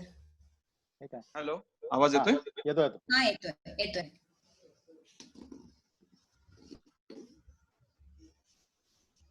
आता विश्वात्मके देवे येणे भाग्यज्ञ तोषावे, तोषोनी मज द्यावे बसाय दान हे. जे खळांची व्यंकटी सांडो, दया सत्कर्मी रती वाढो, भूतां परस्परे जडो, मैत्र जीवांचे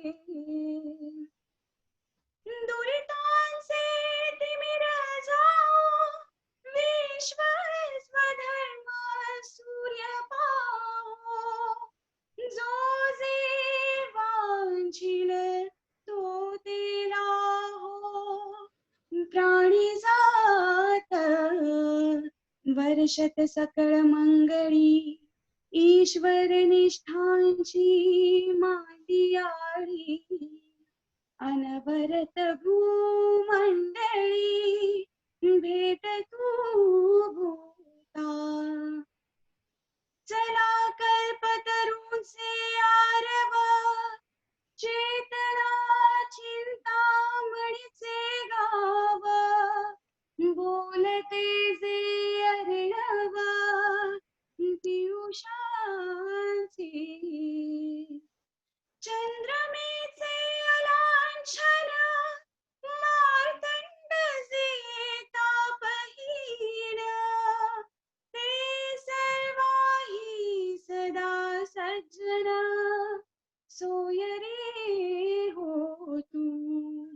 किंबहुना सर्व सुखी पूर्ण होनी ती लोकी, भजिजो आदि पुरुखी अखंडित, आणि ग्रंथोपजीवी विशेषी लोकी, दृष्टादृष्ट विजये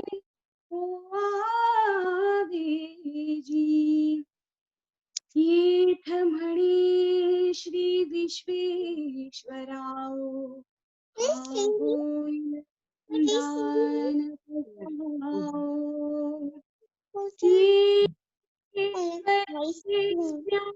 देव